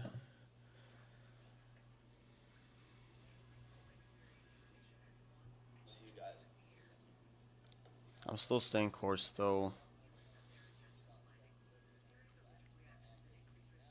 Right now I'm watching a video of Chris Heria, who... He's like a calisthenics guy, which I do calisthenics. I'm pretty light. I'm 6 foot. I'm about 130 pounds, 127. I think I weighed myself a month ago for a week, and I was averaging around 127.5 pounds. So I'm trying to bulk up, and the whole idea was I've tried it in the past, but I haven't been consistent with the diet. So I want to be consistent with the diet, and so for the past month, I have been tracking my calories without keeping track of my weight. Just for the sole purpose of not being swayed by if I'm gaining weight or if I'm not gaining weight, solely to see if what I think is my maintenance calories is holding up. So I'm eating about 2,800 calories a day. I've hit that mark 26 out of the 29 days. This is my last day doing it. And then starting next week, I will obviously continue with my diet as it is, about 2,800 calories a day for the week. But also for the week, I'm going to weigh myself every day and get the average. If I'm still at about 127 and a half, I know that that is my maintenance calories. If I am if I'm like at 128, 129 even, 129 and a half, that means I've gained about 2 pounds. It's very slowly, about half pound a week, but I think that means I'm about 250 calories over maintenance, which I can then use. If I am at over 130, then I know that I'm definitely above maintenance. And if I've obviously lost weight, then I need to up my calories. So that's where I'm at, and I'm watching this video because I try to get ideas from other fitness people of like how many calories they eat. Because for me, I feel like only weighing 127 pounds, and for someone who eats 2,800 calories a day, at least for the past month, it just doesn't seem right. But again, I've been very diligent in that this past month. Here we go. 1st and 10 for the Titans. Good field position because of the missed field goal. They're going to run it to start. So a run of about 3, maybe 2. But yeah, so now that I've done a complete month of diligent calorie tracking, where literally I'm keeping track of every calorie, I'm basically eating the same things over and over every day. Just maybe slightly different variety or flavors, but it's basically the same thing every day. And so I'm fairly confident that I have kept track of my calories pretty good. I've also kept my energy levels about the same. I work every day or 5 days out of a week. I walk my parents' dog about 2 times a week. I usually do calisthenics exercise. They're going to run it here. Pollard breaks the tackle and gets a first down. But as of lately, I think this whole month I have not exercised once, which is not the usual. I don't want to, but I only exercise usually like 2 times a week anyway. So, but I've been consistent with my energy levels. So, I've been very diligent with it. So I'm really excited to finally be able to track, regardless of maybe if I didn't get any weight, obviously it'd be disappointing, but just to know where I'm at and to know that for a full month off a pretty strict diet, I was able to stay with it for the most part. Like I said, only missing a handful of days. Here we go. Texans going to bring pressure on the right side, and it is met in the backfield. Jalen Petrie, immediate tackle. It's going to be 2nd and 12. See, that's where I'm at right now. I'm trying to gain weight. Obviously, I'm pretty thin. Ideally, the least I would like to weigh is 133 because my BMI would then be a healthy weight. Right now, if you put it in a BMI calendar, which is your body mass index, I would be underweight. You want to be in that healthy weight, and if I get to 133, I would be considered healthy. I think the heaviest I could get while considered being healthy still is like 173 or 183, I forget, but that would be a long way away. So here we go, 2nd and 12, Ward to throw, pressure, and he throws it away, incomplete. Danielle Hunter and Will Anderson were both really close to getting him there. 3rd and 12. So if you're Titans, I don't think you're in field goal range right now. You also have to consider that your kicker has missed 2 field goals. Overall, besides the first couple of drives, the Titans' offensive line has done much better at keeping the Texans' pass rush at bay. Like, we were getting to them whenever we wanted to in that first quarter, and ever since then, they've definitely slowed us down. So here we go. They're at their 45 right now, the Texans' 45. So you're not in field goal range yet. If you get 5 yards, I think you're technically in field goal range, but do you feel comfortable with your kicker? We don't know. Here we go, 3rd and 12. It's going to be a draw play. Up the middle, nothing there. Texans were ready for it. So the Titans are going to have to punt it now. I think Titans are doing that to gauge what happens. If they get close to a first down, they might go for it. If they pick up 5, they may kick it. But nothing there is possibly a loss of 1. So they're going to have to punt it away here. Good job by the Texans defense, stopping them after Texans offense had a disappointing drive there with the missed field goal. So 4th and 12. They're going to punt it. Again, they're at the 41 right now, 46 right now. So snaps clean, some pressure, but they get it off cleanly. Noel's going to fair catch it near the 18. See, I was saying, I'm watching this video. I'm trying to get, like I said, I've had like 3 or 4 other YouTubers I've watched and like what their day in the life or eating or whatever is. And I track down not only the calories, but also like the their macro profile, so their fats, carbs, and protein, just to get an idea. For me, I definitely eat higher fat, lower carb diet. That's just the way my body has adjusted ever since I've been living by myself, basically, to the meals that I've made. To also somewhat intermittent fasting, I don't eat breakfast anymore.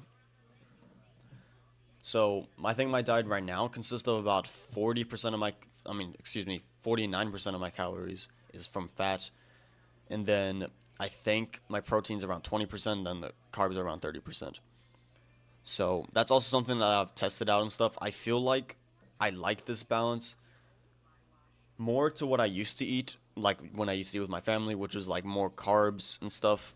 My energy levels are more sustained. I don't have that big crash after lunch. That's another thing too. I don't eat a big lunch. I usually eat a lunch of ground turkey, and that's it. That's my first meal generally. Like today, I had peanuts as my first meal because that's the only thing I had time for. But generally, it's about 500 calories worth of ground turkey is my first meal. Just protein and fat. So there's really no carb spike or anything like that. No energy rush, no energy crash. I then have 2.5 servings of peanuts or nuts a day. I'll have a protein shake, which is about 250 calories. I'll have overnight oats, which is about 250 calories, which I forgot to make last night, so I'll have to supplement that with something today. And then for my dinner, I have either a lot of rice or pasta and 500 calories of ground turkey. I think that's it. That's my diet, what my diet has been for the past month. Literally the same thing over and over again. Mainly just even rice. Like I'm just this past week I've incorporated pasta into my diet. So it's been pretty boring, pretty bland. So if you're the Texans here, you want to score a touchdown. Like the field goals are good and all, but I'm tired of this Texans offense just putting up nothing. This Texans defense has kept the Titans, granted not a great Titans team, to 0 points midway through this third quarter. Like Texans offense can't get a touchdown. Hey, it's not a great defense either, but it's like, come on, man. And this is what I've said. I'm not, even if we win this game against Titans, I'm not feeling good about our season still. The real test is next week against the Ravens, and that's the real gauge of whether our season will be a buster or not. Here we go. Fake handoff. Stroud, play action. They throw it short to Woody Marks, who's getting about 1. Oh, it's Kirk, excuse me. But yeah, I've already said that. If Texans lose this game to the Titans, we are done. Like, our season is cooked. Especially how this game's gone. The offense has still struggled. Granted, not as bad, but it's still struggled. Our season's done. 0-4, you rarely come back from. If we win this game, I still don't think our season's saved. It would have to be a win against the Ravens going into the bye. Because if you go to the bye week 1-4, granted losing to a really good Ravens team, and the teams we've lost against are good teams, like the Buccaneers, like the Eagles, like the Rams, excuse me. Woody Marks runs here. That's going to be enough for a first down. Woody Marks has looked really good in this game. Then we also lost to the Jags, who are better than I think people thought they would be. So Texans running the ball pretty well in this game. I'm surprised they haven't stuck with it more. No red zone trip for either team yet. Stroud to pass here. Nothing there. Gives it to Woody Marks, who tries to make a move upfield and is going to be tackled just before the line to gain. It's going to be 2nd and 1. Again, I like these quick throws by CJ. The up-tempo, running the ball. It's good. It seems to be working when they do it. So Stroud going to pass here on 2nd and short. Stroud has room and he's going to run. Gets the first down and slides down for a gain of about 2 or 3. But it's enough for a first down.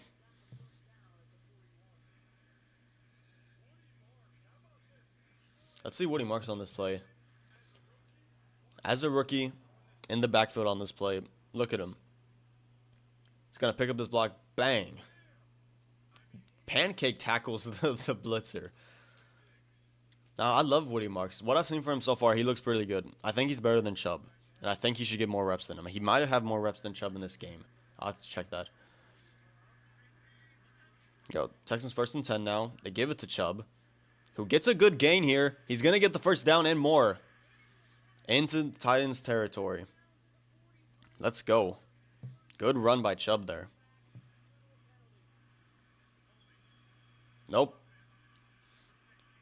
Holding on the offense. It's going to be Andrews, the center. Of course.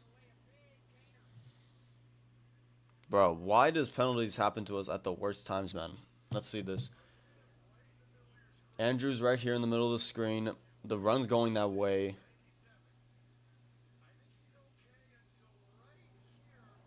Can't tell from that angle. He was holding on to him, but he was blocking him.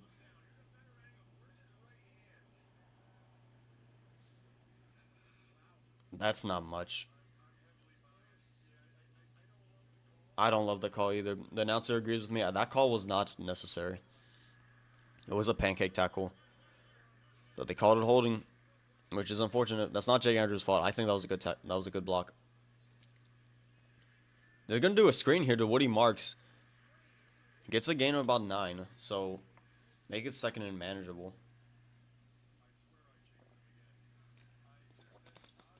There's another flag. Hold up. Looks like it's a hold on the Texans again.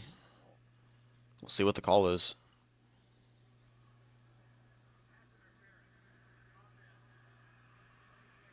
Pass interference on the offense. On a screenplay. I need to see this. It's on the tight end Harrison Bryant. So I would like to see what... It's a screen pass. So they called pass interference. So that means he's going upfield and running into someone possibly. But it's a screen. So how does that happen? They're not going to show replay of it. I would love to see why that's a flag. It's now 1st and 30.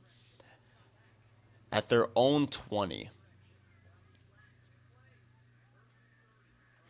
Penalty's killing us right now. Here we go. They're going to draw it, and it's a loss of 3.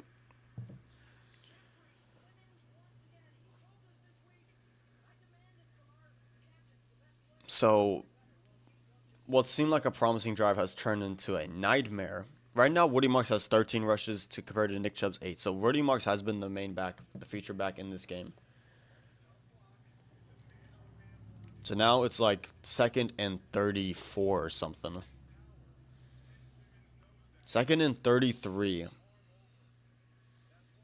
At their own 18. Stroud and shotgun. Nope. Good time. Stroud's going to air it out. He has Collins, and that's going to be a catch and a first down. Out of bounds. It was one-on-one on the outside, and Stroud took a shot, and good throw. Good route by Collins. That's a first down. Wow.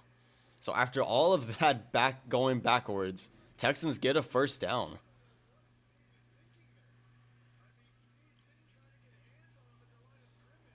Stroud looked over there immediately, saw he had one-on-one, and saw he had him beat, and throws it right up to Collins. Perfect throw in stride for the first down. That's big. We needed that. Now let's go. Okay, now we're at the Titans 45. Back in business. Gonna send Schultz in motion. We're gonna run that way. Very predictable again. It's game about 1. I'm telling you, that I've seen that play more than 20 times this year already. It is it's so predictable. You're literally bringing Schultz from the right side to the left or left to right, and you're getting him, using him as the lead block, kind of like a fullback, and you're running that way. It's the same run every single time. Like, I've seen it so many times, and I know where it's happening. You see that play. I literally called it out before it happened. Schultz in motion. They're going to run that way. It's so easy to sniff out. 2nd and 9 here. Third quarter almost coming down to a close. This third quarter has gone by pretty quick, at least for me. Now, timeout's called here by the Texans. So, we will be back in a little.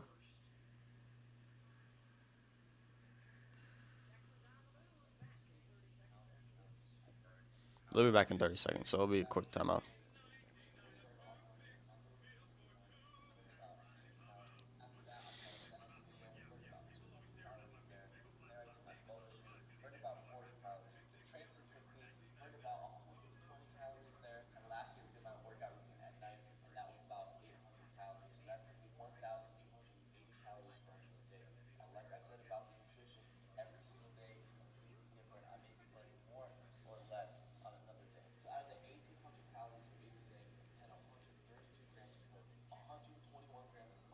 There we go. Back from commercial break already.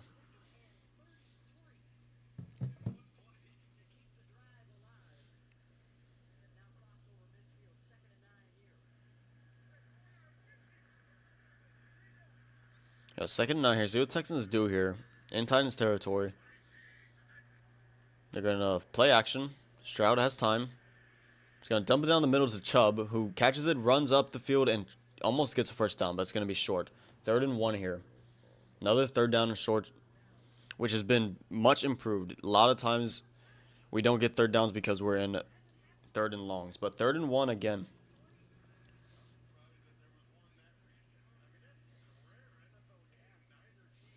No team has still made the red zone in this game. The last time that happened was December 3rd, 2023, with the Chargers versus Patriots. Here we go. 3rd and 1 here. 2 minutes left in the third. Looks like they're going to run. They send Kirk to the right.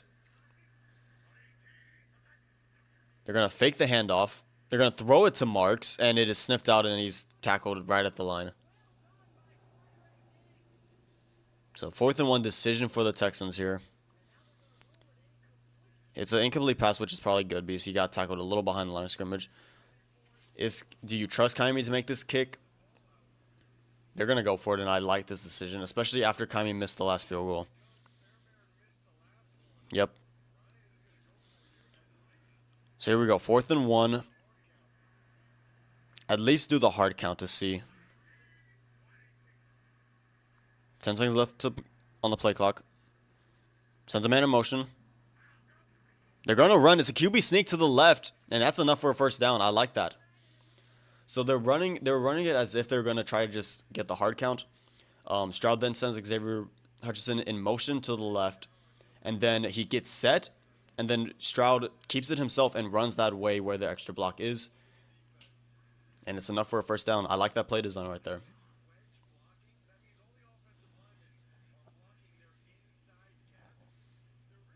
Texans 3 of 3 on 4th downs in this game, if I'm not mistaken.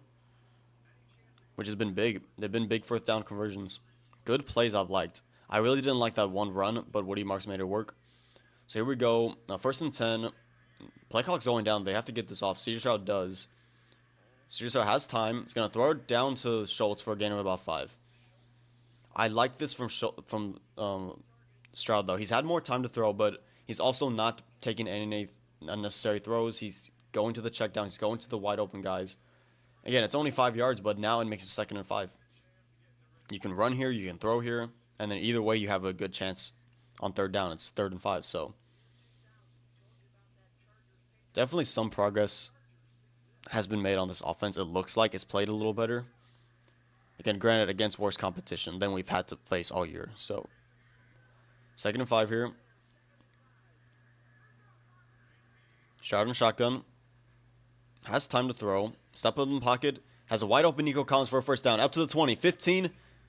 Inside the 15. And this is the first time Texans are in the red zone. This is the first time any team is in the red zone in this game. With 13 seconds left in this third quarter, it looks like Texans are just going to let the clock run out. And that's the end of the third quarter. Yeah, Stroud has had more time to throw in this game for sure, which has helped a lot.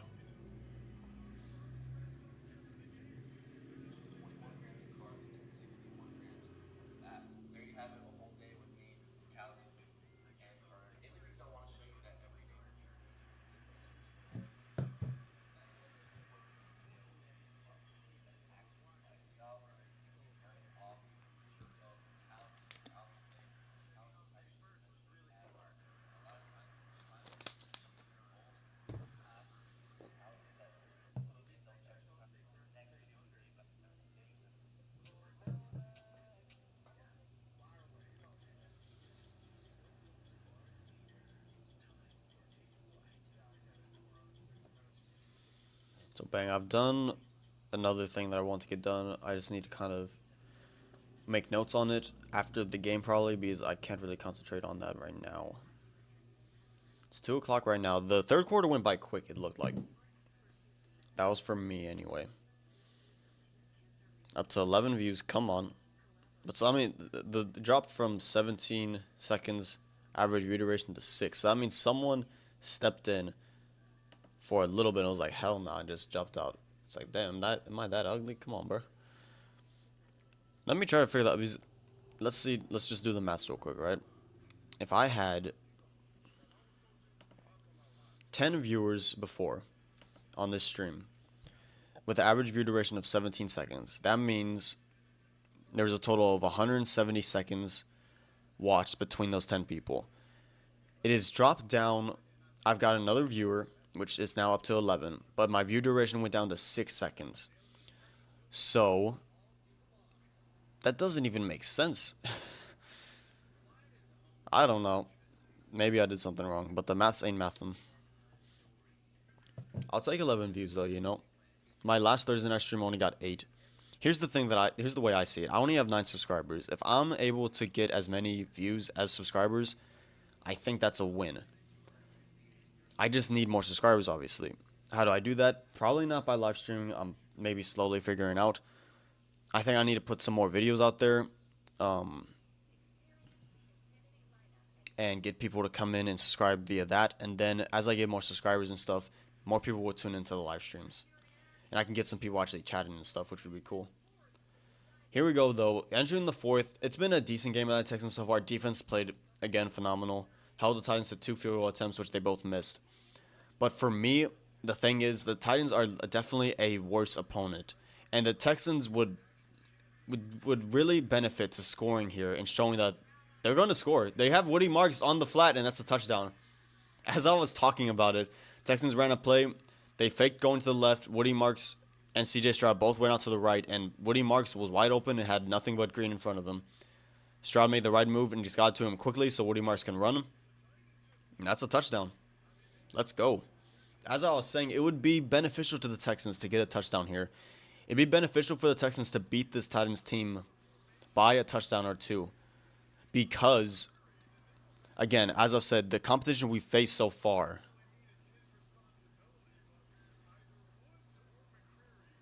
it's been against the LA Rams, who only lost to come to the Eagles, who are possibly the best team in the league right now, to the Bucks, who are 3-0 right now, going against the Eagles right now, and to the Jags. Division game on the road, probably our worst game of the season, played offensively, and still only lost by 1. So Texans are going to go for 2 here, which I like because you're up 12-0 because you had 2 field goals and a touchdown here. So you try to make it 2 touchdowns. I don't mind it. Either way, it doesn't matter. Here we go. Stroud going to roll to the right. Nothing. It was covered well. Kirk was there, but it was covered well. And Stroud just kind of threw it low, I think, to be safe, which is what it is. I don't mind that decision. I would, for me, unless it is obvious to go for 2, I would always go for 1. And maybe that would make me a conservative play caller, but the way I see it is this. It's a 2-score game right now because it's 12. Imagine the Titans, with the fourth quarter, so not much time left. Imagine the Titans get a touchdown and miss an extra point. Okay? Which is not a big ask considering that they have missed 2 field goals already at around the 40-yard mark. So they score a touchdown, miss the extra point. It's 6-12 Now, Titans go down the field again towards the end of the game, score a touchdown. It's now 12-12 with like no time left, and you have an extra point to win it. If they get that extra point, it's a win. Whereas if the Texans just went for 1 there, it would be 13-13. Now, I get why they went for it because the Titans score a touchdown and get the extra point. It's now 7-14. And if they score another touchdown, if they'd only go for 13 or the extra point, it would then be a win if they get 2 touchdowns and 2 PATs. So for me, it's not obvious what scenario is going to play out, considering the fact that the kicker has missed twice already. I would just kick the extra point. If it was further into the game, into this fourth quarter, maybe. And generally, I would go for 2 in that situation. But because of the kicker struggling, I would kick it. That's just my personal opinion. I'm really 50-50 on that, though. So, again, I'm not mad at all that the Texans went for it there to get the 2-point conversion.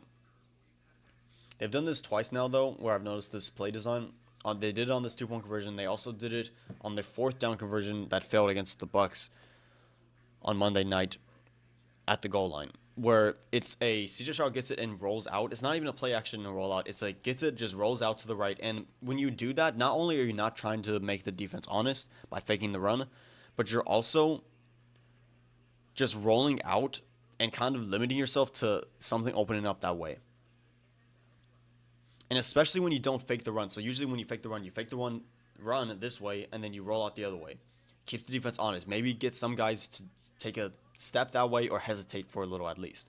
When you don't do that, and you just see the quarterback start rolling out, you know, okay, it's going this way, and everyone goes in that way.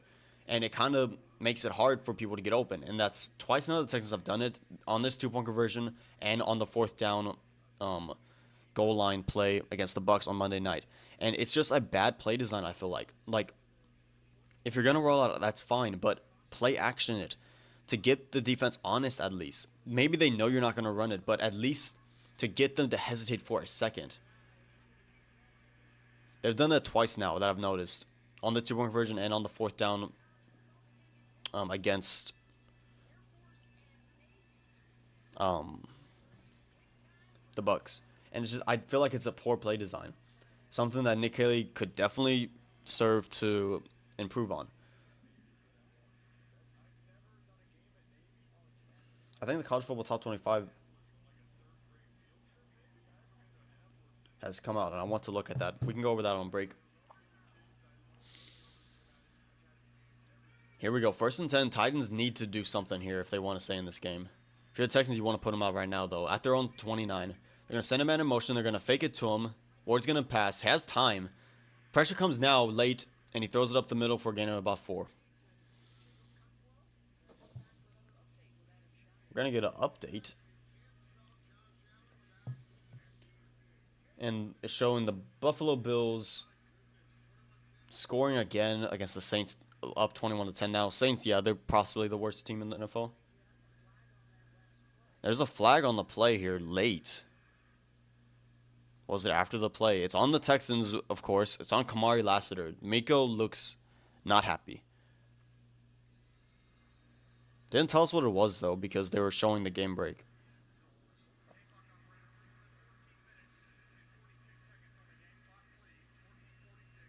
So what was the call that was on Lassiter?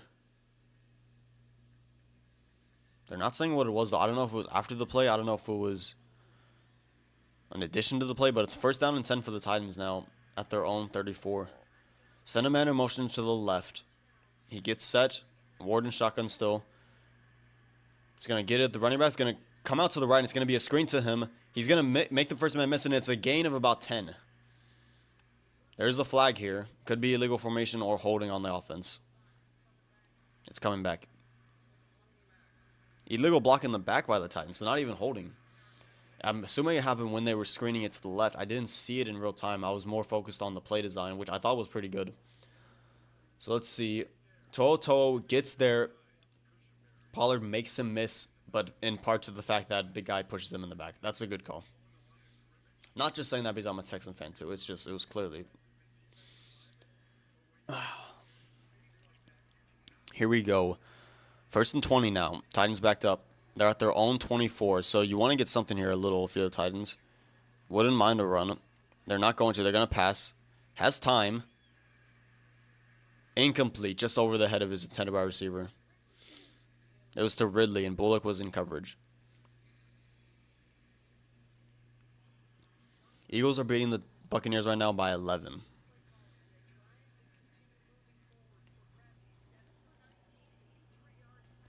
Second and 20 here. If you're the Titans, you want to get about 10 to have a good chance on 3rd down. If you're the Texans, keep everything in front of you. I'll throw some type of pressure here. They're only showing 4, though. They're not going to pressure.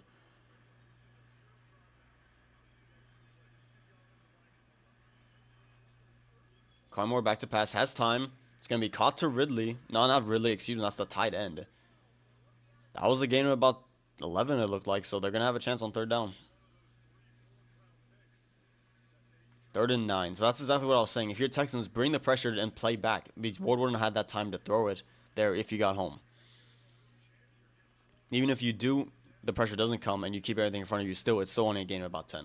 So I would have done pressure there, but I wouldn't be surprised if the Texans show pressure here. Third and 9. Titans in their own territory. They're 1 of 7 on third downs for now. They're only going to rush 3, it looks like, for Texans. No, they bring in pressure. It's going to be a 5-man rush. Cam Ward steps up in the pocket. He has room to run, and he will, and it's going to be a first down. Yeah.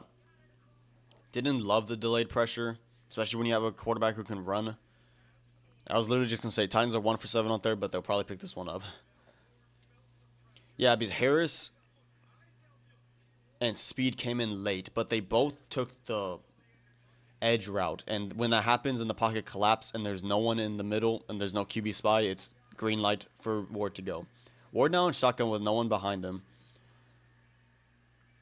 It's going to be pressure again. He's going to step up. And this time it's tipped and intercepted by Stingley. Stingley is going to return it down to the 45. It was tipped off the Titans wide receiver's hand. It may have been a little out of his reach. A poor throw by Ward. It's tipped up in the air and Stingley was there to pick it up. Big play by the Texans. Let's see how the throw was by Cam Ward. I felt like in real time it was a little off. Cam Ward steps up in the pocket. He throws it sidearm off the hands, but it looked like the wide receiver should have had that. It was in his hands, maybe a little far and to the right and up, but it was definitely catchable. I'd have to see another replay of that.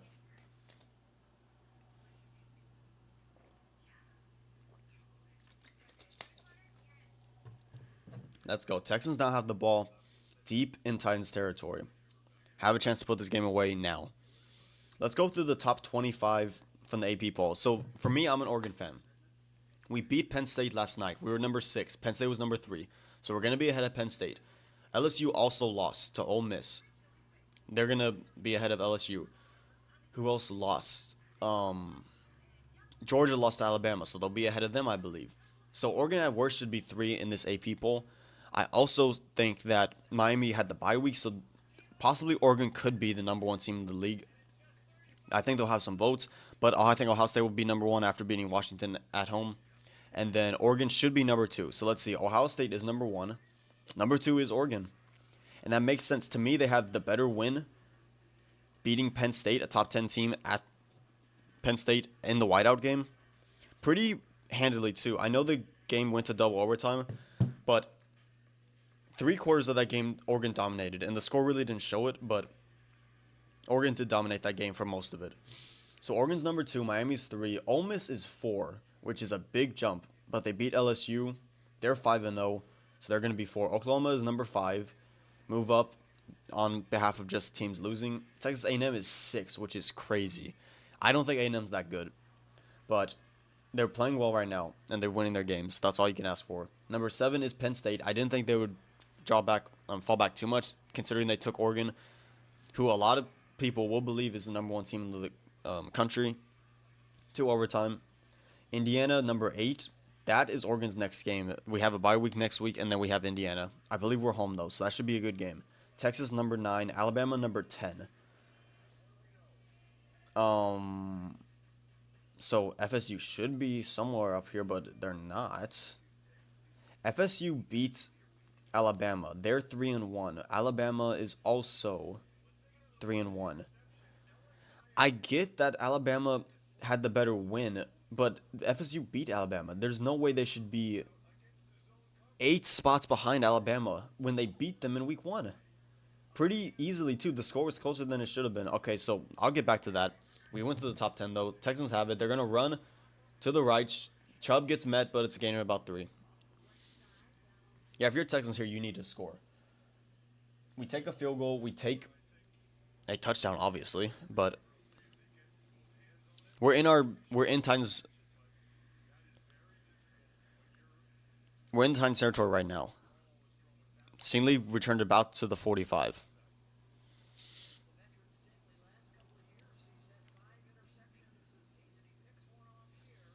So here we go. 2nd and 7 for the Texans here. See what they do here. At the Titans 42, 41.5. In field goal range technically now, but again, Kaimi did miss one already. I would run it here again. They're going to fake the run. They're going to fake the sweep. They're going to throw it to the sweep guy. Noel has room, but gets back to the line of scrimmage. No, they're going to say he lost a yard.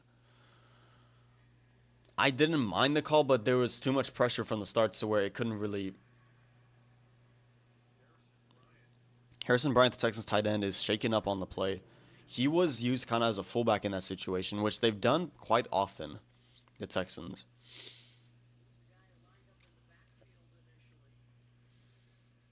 So they're going to look at him. It looks like it's arm or his wrist or his forearm. Schultz goes over to see how he is.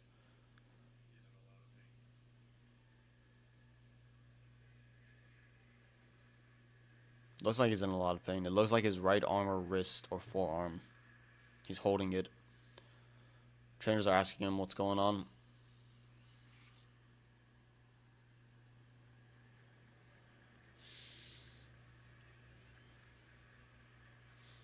Able to walk off on his own. He's still holding that right arm up gingerly, holding onto it. Hurt something in his right arm. Who knows what it was. Now it's 3rd and 9. So Texans, I thought they should have run on the last play, see what happens. But now it's 3rd and 9. It's going to be 3rd and long. They're in field goal range technically, so you don't want to take a sack here. That'd be the worst case scenario. But you also have kept in mind that Kaimi has missed one. So if you just pick up some yardage here, I wouldn't mind that. It'd be frustrating to come up with the field goal attempt again and nothing more, but at this point, that's what you have to play with. They're at their 43. Send man in motion, send him back. They're going to bring pressure. It's picked up well. Stroud gets Kirk, and it's a first down. Yeah, Titans brought late pressure. It was picked up well.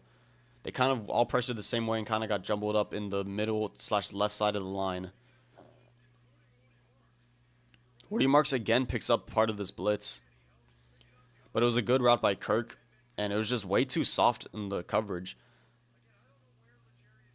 L'Jarius Sneed almost looked like a zone, and so he was kind of keeping with Schultz too, but Schultz was covered, and so he should have just went out to Kirk much sooner.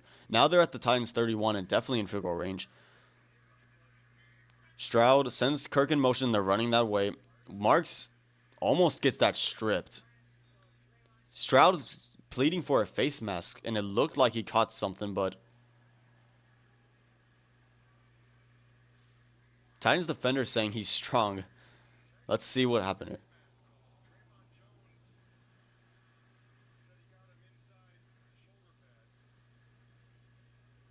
It looks like the shoulder pad. Yeah, he is strong. He put down Woody Marks with his left hand. Wow. Woody Marks is shaking up from that play though. It's a weird, awkward tackle where he's kind of folded into it. So here we go. 2nd and 10 now for the Texans.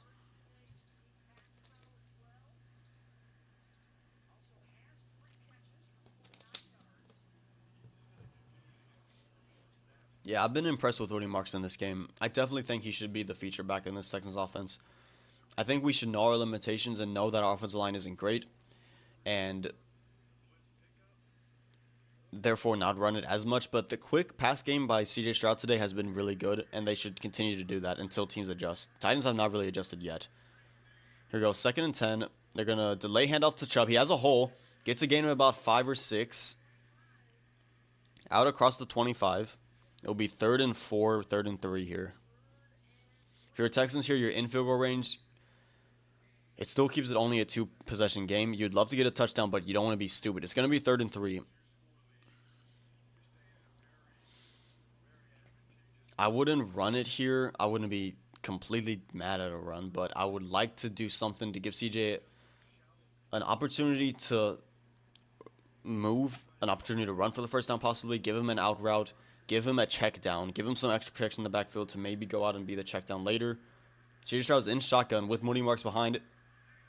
Should have reacted. Titans jumped and they didn't react. CJ Stroud's going to take a shot at the end zone. He has Higgins. That's Higgins' first touchdown, I believe. And that should be the game. Let's go.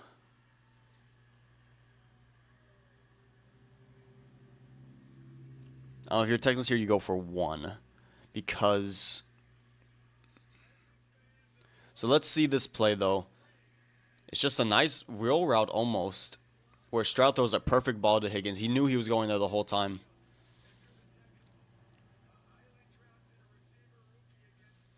So before the play was snapped, one of the Titans' defensive linemen jumped on the left side. Cammy is going to kick this up, and it's going to be good. He jumped off this side, and I was screaming, move, to, I don't know if it was Deontay Irsay or Titus Howard, to move, because if once he jumps in the neutral zone infraction and you move and react, that's automatically neutral zone infraction on the defense. It would have been a 5-yard gain and a first down. But they didn't. CJ Stroud let him get back. He snapped it. Was going to Higgins the whole way, it looked like. Perfect throw. Good route by Higgins. Touchdown. Let's go. Let's look at CJ Stroud's numbers for this game. Actually, let's finish the top 10 of college football. So Alabama at 10, which is crazy to me. I get it. Alabama should be ahead of Georgia, but shouldn't FSU be at least somewhat close to Alabama because they beat them? If not ahead, Texas Tech at 11, Georgia at 12, LSU at 13, Iowa State at 14, Tennessee at 15, which makes sense, they lost to Georgia, Vanderbilt at 16, Georgia Tech at 17, Florida State, I get they lost to an unranked team, but they beat Alabama. They should not be 8 spots behind Alabama. Just more SEC bias, I see. Missouri at 19, they're 4-0. Michigan at 20. Notre Dame at 21 after starting 0-2. Illinois at 22, I think that's about fair. BYU at 23, they defeated Colorado. Virginia at 24, so they're now ranked because they're 4-1. See, now that they're ranked, that shouldn't even help Florida State. Like, they should be up way more now. They should not be 18. And I get it. You're going to say, oh, well, Virginia also beat Florida State. Shouldn't they be ahead? There's an argument for it, but they were unranked before that. And I get Florida State was unranked before they faced Alabama. Virginia is closer to Florida State than Florida State is to Alabama, which I think should be the other way around, me personally. Arizona State ranked 25.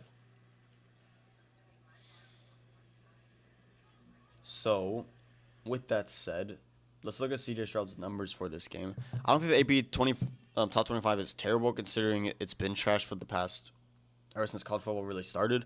The AP poll always sucks, and I really just care about the playoff top 25. So, CJ Stroud in this game is 21 of 26 for 213 yards, 2 touchdowns, taking 2 sacks, a QB rating of 126.4. So it's been pretty conservative, pretty light, but again, from what I've seen in this game, maybe we should know the limitations of this offense and CJ Stroud in general. And the offense the Texans have run today, again, granted, against an inferior team, has been better. I know we're both 0-3, but we're better than the Titans, and I think it's showing now, 19-0. So if you're Texans, you have this game in the bag. You don't want to do anything stupid. 9:26 left to go in this game.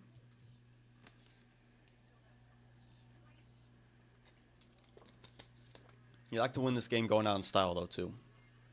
So it kicks off. He gets it around the two. Out across the 20, across the 25, and that's where he will be met.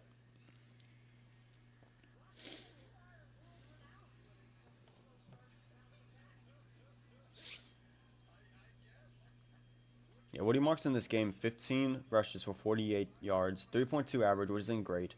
But he's also had 3 receptions for 30 yards and a touchdown.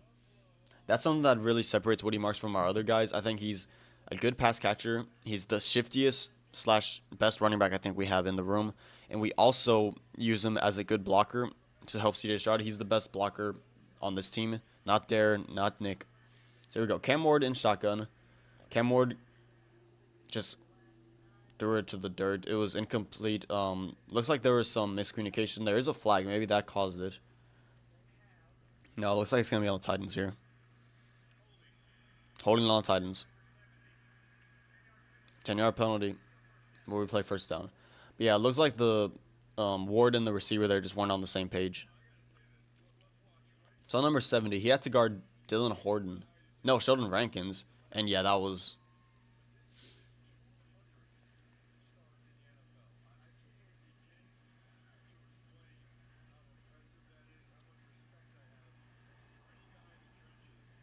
Here we go. First and 20, which is kind of dangerous because it's kind of obvious pass. So Texans can bring the heat. They don't get to him. It's going to be a quick throw for a gain of about 5. There's another penalty here.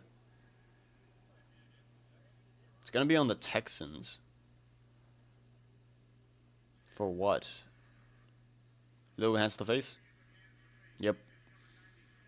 That's on 97. That's Foley Fadakowski? No, it's Mario Edwards.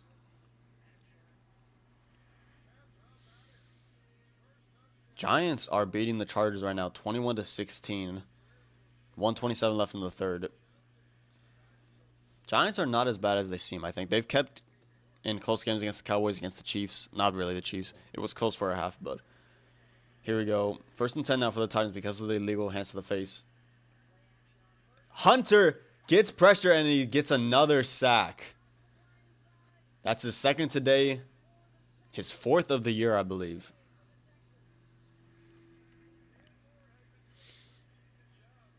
So Hunter here, let's see. He's out wide. He's going to fake going inside and then just uses his speed and power to get the edge. And wraps up Cam Ward. Here we go. 2nd and 18 now. Up and down roller coaster for this drive. Where it was holding on Titans. Illegal hands to the face on Texans. Sacked by the Texans. Here we go. Pressure again. He's going to dump it off to Pollard. He's going to run for a gain of about 3 or 4. Maybe 5.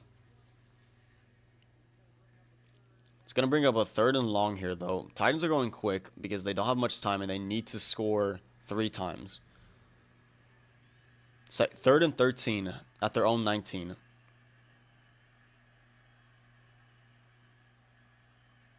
Cam Ward calling something at the line. Changing the protection. Now, Texans are likely changing what they're doing based off that. So here we go. Let's see what happens here.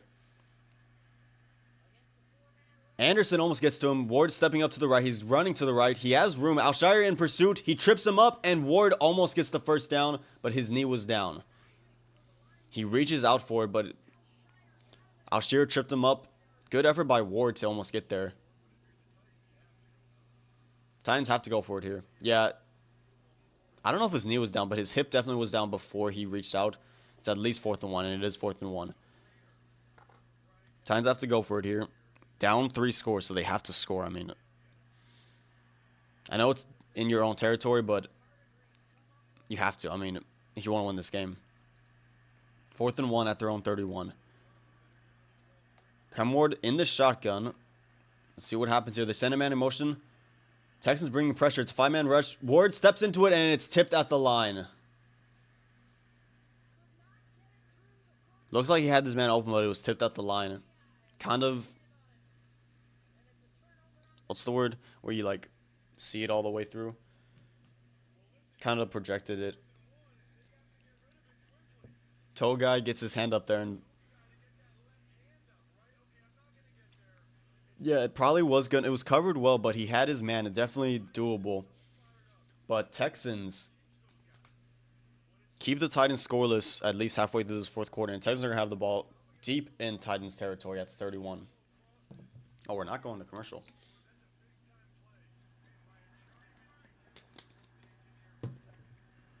Here we go. Texans going to run it here. And that's a hold. Nick Chubb gets it for about 4. I don't know if they saw the hold. It was on Scruggs, number 70. And now a flag is thrown. Number 71. I thought it was on Scruggs. That was on Titus Howard. Second holding by Titus Howard. And Titus has had a couple of holdings this season. Again, I didn't love the holding call they had on him maybe a week ago where he kind of blocked the guy. I feel like it was a great block. But I think Titus is doing his best job to, ironically, fill in the shoes of Laramie Tunsil as the best and highest paid offensive lineman on this team with the penalties and with his production. Because he's still the best offensive player we have, but penalties definitely are starting to rack up for Titus. Shotgun are going to run with Chubb, breaks through a tackle, and pushes away for a gain of about 3.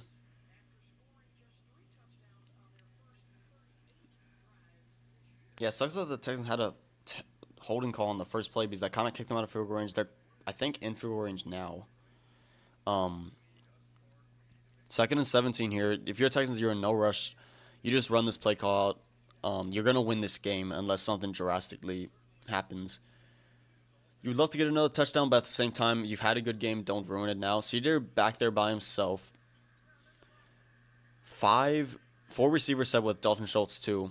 Stroud has time. There's pressure off the left. He's gonna throw it, and it was a long throw to to Hutchinson. It was incomplete. 3rd and 17 here. They're at the 38 right now, so a kick from here would be about 55. You could kick it for sure. If I'm Texans here, it's 3rd and 17. You don't want to do anything risky. Take it. Have one receiver take a shot down the field, and if it's there, throw it. If it's not, don't force it. If I'm Stroud, don't force anything here. You're in field goal range, but I would have a check down where you just like 5 yards to give Kaimi a little bit better of a chance. Here we go. They bring Hutchinson in. It's going to be a screen to the right. He has room. Woody Marks with 2 men blocking for him. He gets the first down. Patient run by Woody Marks. He had 2 blockers there. He waited for them to get upfield. They got the blocks, and then he just hesitated and turned upfield, and that's a first down. Wow.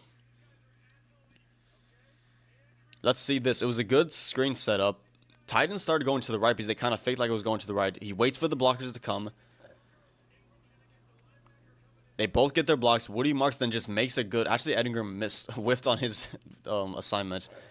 Woody Marks, patient, shifty, another first down. 1st and 10 in the red zone now.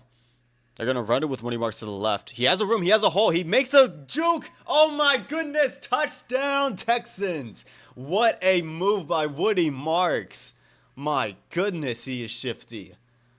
He has definitely earned himself that starting role for the Texans as the feature back. My goodness. Let's see that again. They send a man in motion to the right. They give it to Woody Marks left. He makes the turn upfield and then whoop, hesitate and just jukes the dude out of his shoes. My goodness. And now Texans styling out this game. We'll feel good after this game. Definitely a better game that we can feel good. But obviously, it's going to be our first win of the year. Kaimi nails the PAT. And I will say this.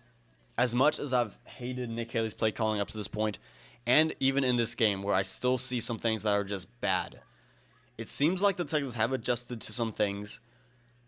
The offense has looked much different in this game. Pass protection has been a little better. The run game has been a little better. Granted, Woody Marks has had his best game of his career.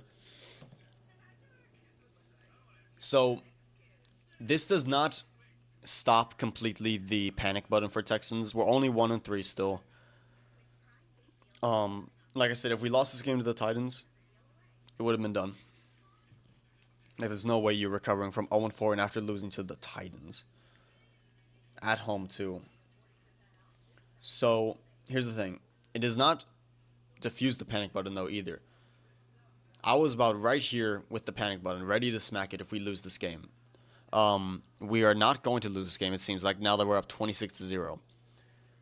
Especially the way we're winning this game and showing signs of improvement, it definitely... I'm not only hesitating on hitting the panic button, I'm doing like this. Okay, hold up. The real test is the Ravens next week. And sadly, by the way we played in the first 3 weeks against pretty good competition, we're going to have to win that game if we won our season alive. And we have to play better. So I don't want... If we win against the Ravens in a game where both teams struggle and we have another game similar to like the Buccaneers game or the Rams game where we shouldn't have really been in it, but the defense kept us in it, we will definitely should still hit the panic button. Even if we win that Ravens game, but it looks bad. What would happen after that point? We're going to the bye 2-3. I wouldn't say necessarily like fire someone or anything like that, but you're definitely still at the point where, okay, we've had 5 games in the year, and 4 of them we have sucked in. The defense has been good, but the offense has looked bad. In 4 of the 5 games, the only game we looked good against is the 0-4 Titans. So, for me, this definitely gives Nick Haley, because I think he would be the first one to go. I don't think D'Amico's getting cut or getting fired. I don't think they're getting rid of CJ Stroud or anything like that. I think if Texans can show up against the Ravens, even if they lose, but they look good, you can then use the rest of the season as, okay, we're probably not going to make the playoffs, but let's at least get better and improve this offense and see what works. And if that's the case, if we look good against the Ravens but still lose, I would give Nick Caley a longer leash. If we look bad against the Ravens and lose to the Ravens, then our season's done. Possibly cuts Nick Caley or fire him because 4 out of 5 games you haven't looked good. But this game has definitely looked better for the Texans offense. But it'll be interesting to see if it's really just adjustments or it's just going against an inferior team like the Titans. That game against the Ravens, I would love for it to be at home. We struggle against Ravens a lot, though. Here we go. A little squib kick. He's going to field it. Makes a man miss, and is out to about the 30. Good return there. Next week, we're going against the Ravens in Baltimore at 12. So that is a tough game. We've struggled against the Ravens in the past. We know the Christmas Day game. We know the playoff game 2 years ago. We know week 1 2 years ago, C.J. Stroud's first game, we have struggled against the Ravens. So if we can win that game, on this return it was a holding on the Titans. So if we can win that game, yes, I definitely think there's a chance for the Texans to make the playoffs, especially if they look good. But again, this game, I said it before, if we lose it, we're done. Like, it's seriously done. If we win it, and especially in the way we have won this game, it's 26-0 right now with 4:45 left to go. Like, we've dominated this game. Considering the way we won this game and considering the way I've seen improvements in the offense, Nick Caley not looking so bad anymore. First throw, an incomplete pass down the middle. Maybe knocked away by Alshire at the last second. So 2nd and 10 here.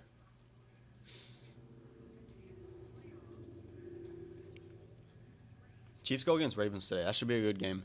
Ooh, that's actually a really good game. Chiefs, who are 1-2, and the Ravens just come off a loss to the. Wait, are the Ravens 1-2 too? They lost to the Bills. I forgot about that. Here we go. It's gonna be a screen to the right. Pollard makes a man miss. Tackle from behind by Edwards.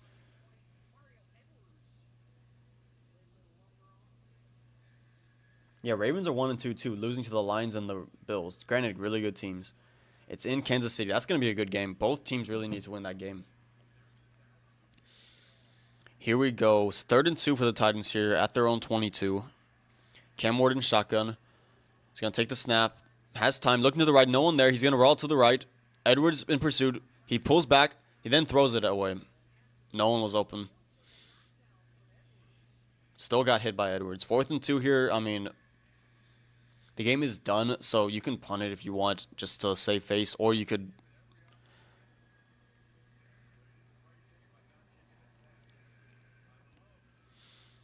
Fourth and 2 here. Looks like they're going to go for it.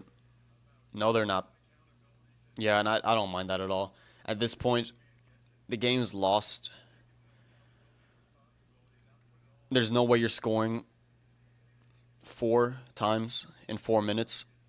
So they're going to punt it away. Just let this game ride out. Take the loss. So the operation's clean. Gets it off cleanly. He's going to field it. Noel is at the 26, and he's met immediately, as he'll be tackled at the 25. So 3:55 left in this game. If you're the Texans, there's really nothing for you to do in this game anymore. I would just run it.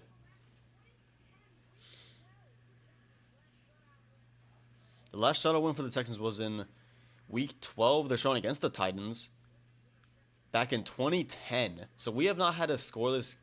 We have not had a shutout like this in 15 years. Damn. I would love for the Texans to get a shutout today. Yeah, if you're Texans, you just run the ball now. We only have 2 shutouts in franchise history. That's kind of shocking, I guess. Think it would be more.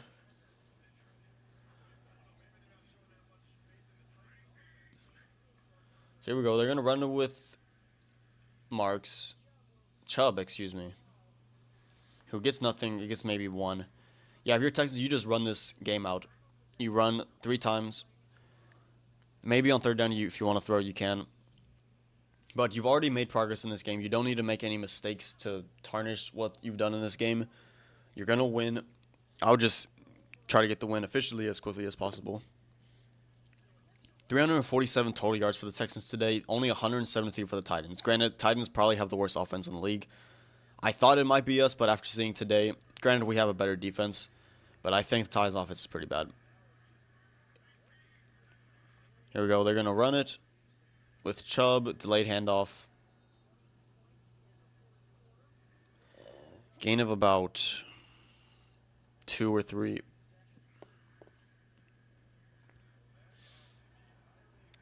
Yeah, and you're looking at Texans' last 3 offensive possessions, 3 touchdowns. 13 plays, 6 plays, 4 plays. 7 minutes, 3 minutes, 1 minute. It's really good to play off that and to have momentum going into the next game. I really hope the Ravens win today, because if they lose to the Chiefs, they're then going to be 1-3, and their game against the Texans would be basically a must-win. So Stroud's going to hand it off here to Woody Marks, makes the man miss again, gets a game in about 3 or 4, maybe 3. It's going to be 4th and 4, but Texans should take it to the 2-minute warning here unless Titans call timeout. It looks like that's what they're going to do. Titans don't look like they're going to call timeout. But yeah, if you're the Ravens, like, they're 1-2. Chiefs are 1-2. So they both need to win this game. Kansas City's at home. Ravens have played better, and I believe are the better team. That's why they're favored in this game. But if Ravens lose this game, they're then 1-3, and we're 1-3 going into the next game. It's definitely a different feeling of 1-3, whereas like the Ravens, I believe, will be heavily favored in that game if they end up losing to the Chiefs. Either way.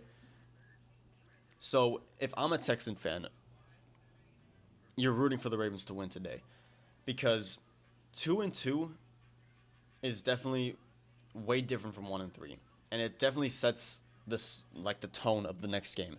So if you're the Ravens and you win today, you're now 2-2, and you look at it like we're 2-2, not the best start, but we've lost to really good teams and we've beaten some pretty good teams. So you're feeling pretty good about your season, where it came down to, like, if you going against the Texans next week, if you lose that game, it's not a must-win. Yeah, it's still disappointing, and you'd like to win that game, but it's not a must-win. Whereas if you lose to the Chiefs, you forget about the fact that you lost to the Lions and Bills and Chiefs. All you're thinking about is 1-3, and you cannot lose the next game. Because if you lose the next game to the 1-3 Texans, you're now going to be 1-4. And it's like your season is looking bleak at that point. So if the Ravens lose this game, it's going to be a must-win for them next week, where it's a must-win for us right now already. So if you're a Texan fan, I would definitely be rooting for the Ravens today against the Chiefs. As much as I don't like the Ravens and I don't like the Chiefs, you have to look at the best interest for your team. I think if the Ravens lose today, they're going to have to win. It would be a must-win, which I think they're already going to be favored. I think they're a better team than us, and they're going to be home. And they have had our number in the past couple years. So it'll be really interesting to see next week's game. I don't know if I'm working. I would love to watch that game. Regardless of, I think we'll probably lose. What's it, the 5th? Yeah, I'm working. I work at 2, so I'll be able to watch possibly the first half, maybe.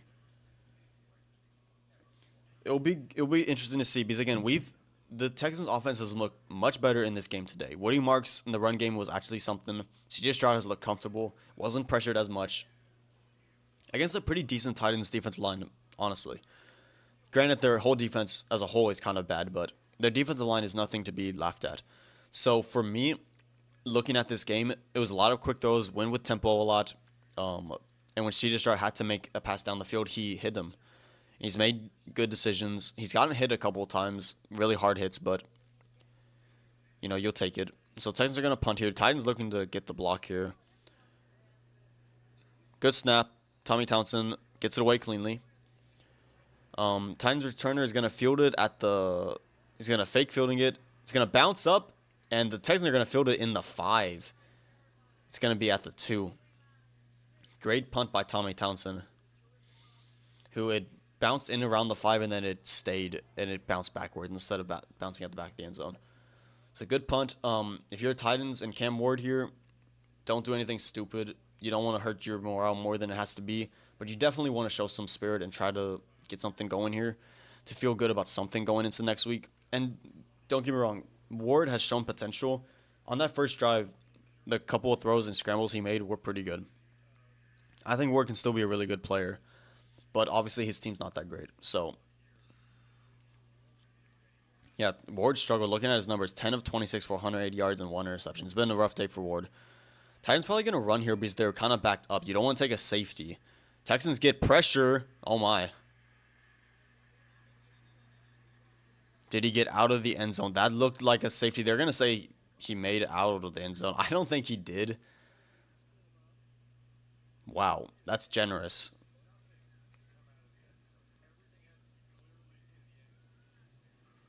I don't know if he made it out, but they're saying he made it out. Second and 11. Yeah, if you're Titans here, you don't want to take a sack. I mean, it would just kind of, at this point, it honestly doesn't matter. So if you're Titans, you can go power look and just be like, we lost this game. We're going to go power look. It's going to be ours guys against your guys. Try to get a safety. No, they're in shotgun. I don't like this for the Titans, but it's gonna be a draw, which is risky, but he makes it work. Gain of about 3. Less than a minute to go here. Titans don't even look like they're gonna try to hurry up and try to score or nothing. They'll take the shutout. 3rd and 8 here. If Titans get a first down here, they might try to hurry up and try to get something going just for the sake of not being shut out, but looks like they're in no rush to. I have to pee like a racehorse, bro. Go 3rd and 8 here at their own 4. In Warden shotgun again, which I don't like, but they're going to hand it off. It's gain of about 1 maybe. And that's going to be the end of the game, I would assume. With 15 seconds left, it's 4th down. Texans aren't going to call timeout. Titans aren't going to call timeout. That is it. Coaches are going onto the field. 7 seconds left. Texans, first win of the season. First shutout in 15 years. And that is it. 26-0 against the Titans. Good game by the Texans. Good game by the Texans. Again, yes, the Titans, are they the best team in the world? No. But there was serious improvements on the offense that I saw. Yes, there's some still boneheaded, scratch your head, face palm plays where it's like I've seen it 100 times and I know what they're doing. So to me, there's still much improvement to be had, but it looked better in this game. I definitely think there was much improvement in this game for the Texans. I'm going to recap the game a little bit, and then that will be it.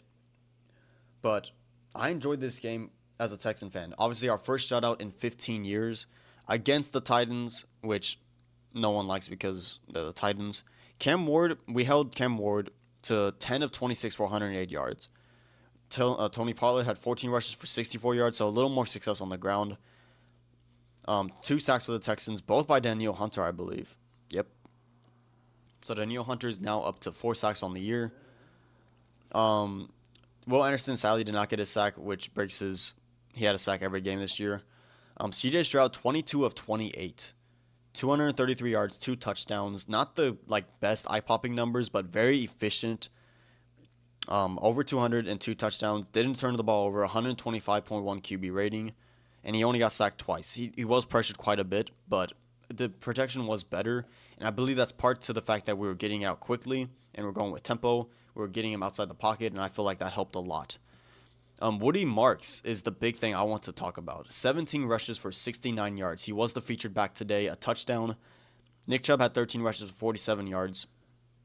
I love the way they used Woody Marks today. Not only did they have him run the ball more, because I believe he's the best running back on this team. He's shifty. He's quick. He makes good decisions. He's elusive. He's not the fastest guy, but he's quick. He's also pretty strong for his stature. Whereas Nick Chubb is mainly just get the ball and run into someone. Woody Marks also is a better pass catcher, and we saw that today, catching 4 catches for 50 yards and another touchdown. So not only is he the best running back on this team, I think, he's also the best option at running back to throw to, and he's also the best pass blocker of the group of what I've seen so far. We obviously know Derek Gumbawale had that one with Nick Chubb has not really had the workload of pass protection. He's mainly been the feature back running on first and second. Woody Marks has made some good blocks in pass protection. So for me, Woody Marks should clearly be the running back one after today until Joe Mixon at least comes back. And once Joe Mixon comes back, if he does, we don't know how long it's going to be. Him and Woody Marks, that's a good combination. We thought it would be Nick Chubb and Joe Mixon, but Woody Marks and Joe Mixon with Nick Chubb as the backup, like, come on. Nico Collins had a good game, 4 receptions for 79 yards. Dalton Schultz 5 for 30. Dalton Schultz is really the blanket, the security blanket for CJ Stroud whenever he needs to get the ball quick. Dump it to Dalton Schultz, big body, would find spots in the soft zone or get himself open, and he had a pretty decent game. You also look, Jaden Higgins had 1 catch for 24 yards, but it was that touchdown play. Good throw by CJ Stroud. Xavier Hutchinson had 2 for 17. And Kyrie Fairbairn, good on his field goals, missed 1 from 50 plus. Don't want to beat him up that too bad. And the defense, outstanding defense today. There was times and plays where the Titans had some big chunk plays, but overall, when the Texans wanted to get pressure, they got pressure on Cam Ward, and the defense held up. They got an interception. Great game by the Texans. Granted, it's against worse competition. The Titans are not a good team. We have not played like a good team. So, for me, my takeaway is this. I said it before the game. If we win this game, it doesn't mean, like, it's all good. We have next week against the Ravens, which is the real test. And if we can win that game, then our season is alive, going into the bye week 2 and 3. But if we lose that game, even if we look good, even if we build upon the improvements we made in this game, sadly, I think our season would be done. But at that point, you could then say, okay, Nick Haley may be the guy. Give him more time to get acquainted with CJ Stroud, this team, the offensive line, all that. And have some momentum going into the next season. Instead of where if the Texans played like they had in the past 3 weeks against the Titans today, even if we won, it would be like, okay, nothing's going to change unless we change something. So at that point, I would have fired Nick Haley, given CJ Stroud a competent offensive coordinator, and if CJ still continues to struggle, then you're definitely questioning whether he's the guy. Maybe you look to draft a quarterback, who knows. But now it extends everyone's leash. It's a sigh of relief. We were expected to win this game, and we did. So good job by the Texans overall. They are a better team. I know they were both, Titans and Texans were both 0-3 going into this game, but clearly the Texans were the better team, and it was even shown on the Vegas sheet. I think they were like touchdown favorites in this game. So that's going to be it for me. I should do a video tomorrow. That will be on the NBA's ESPN Top 100. I'm going to go through that. I would like to do 1 or 2 live streams this week. We'll see what days I'm available to actually live stream. But yeah, that's it for me today. Good win by the Texans, like I said. A shutout, first shutout in 15 years. And the morale is up after a really bad week, after losing to the Jaguars, probably our worst game played on offense, and then obviously releasing CJ Gardner-Johnson. Everything seems to be a little better now after this game. So, good win by the Texans, good game by CJ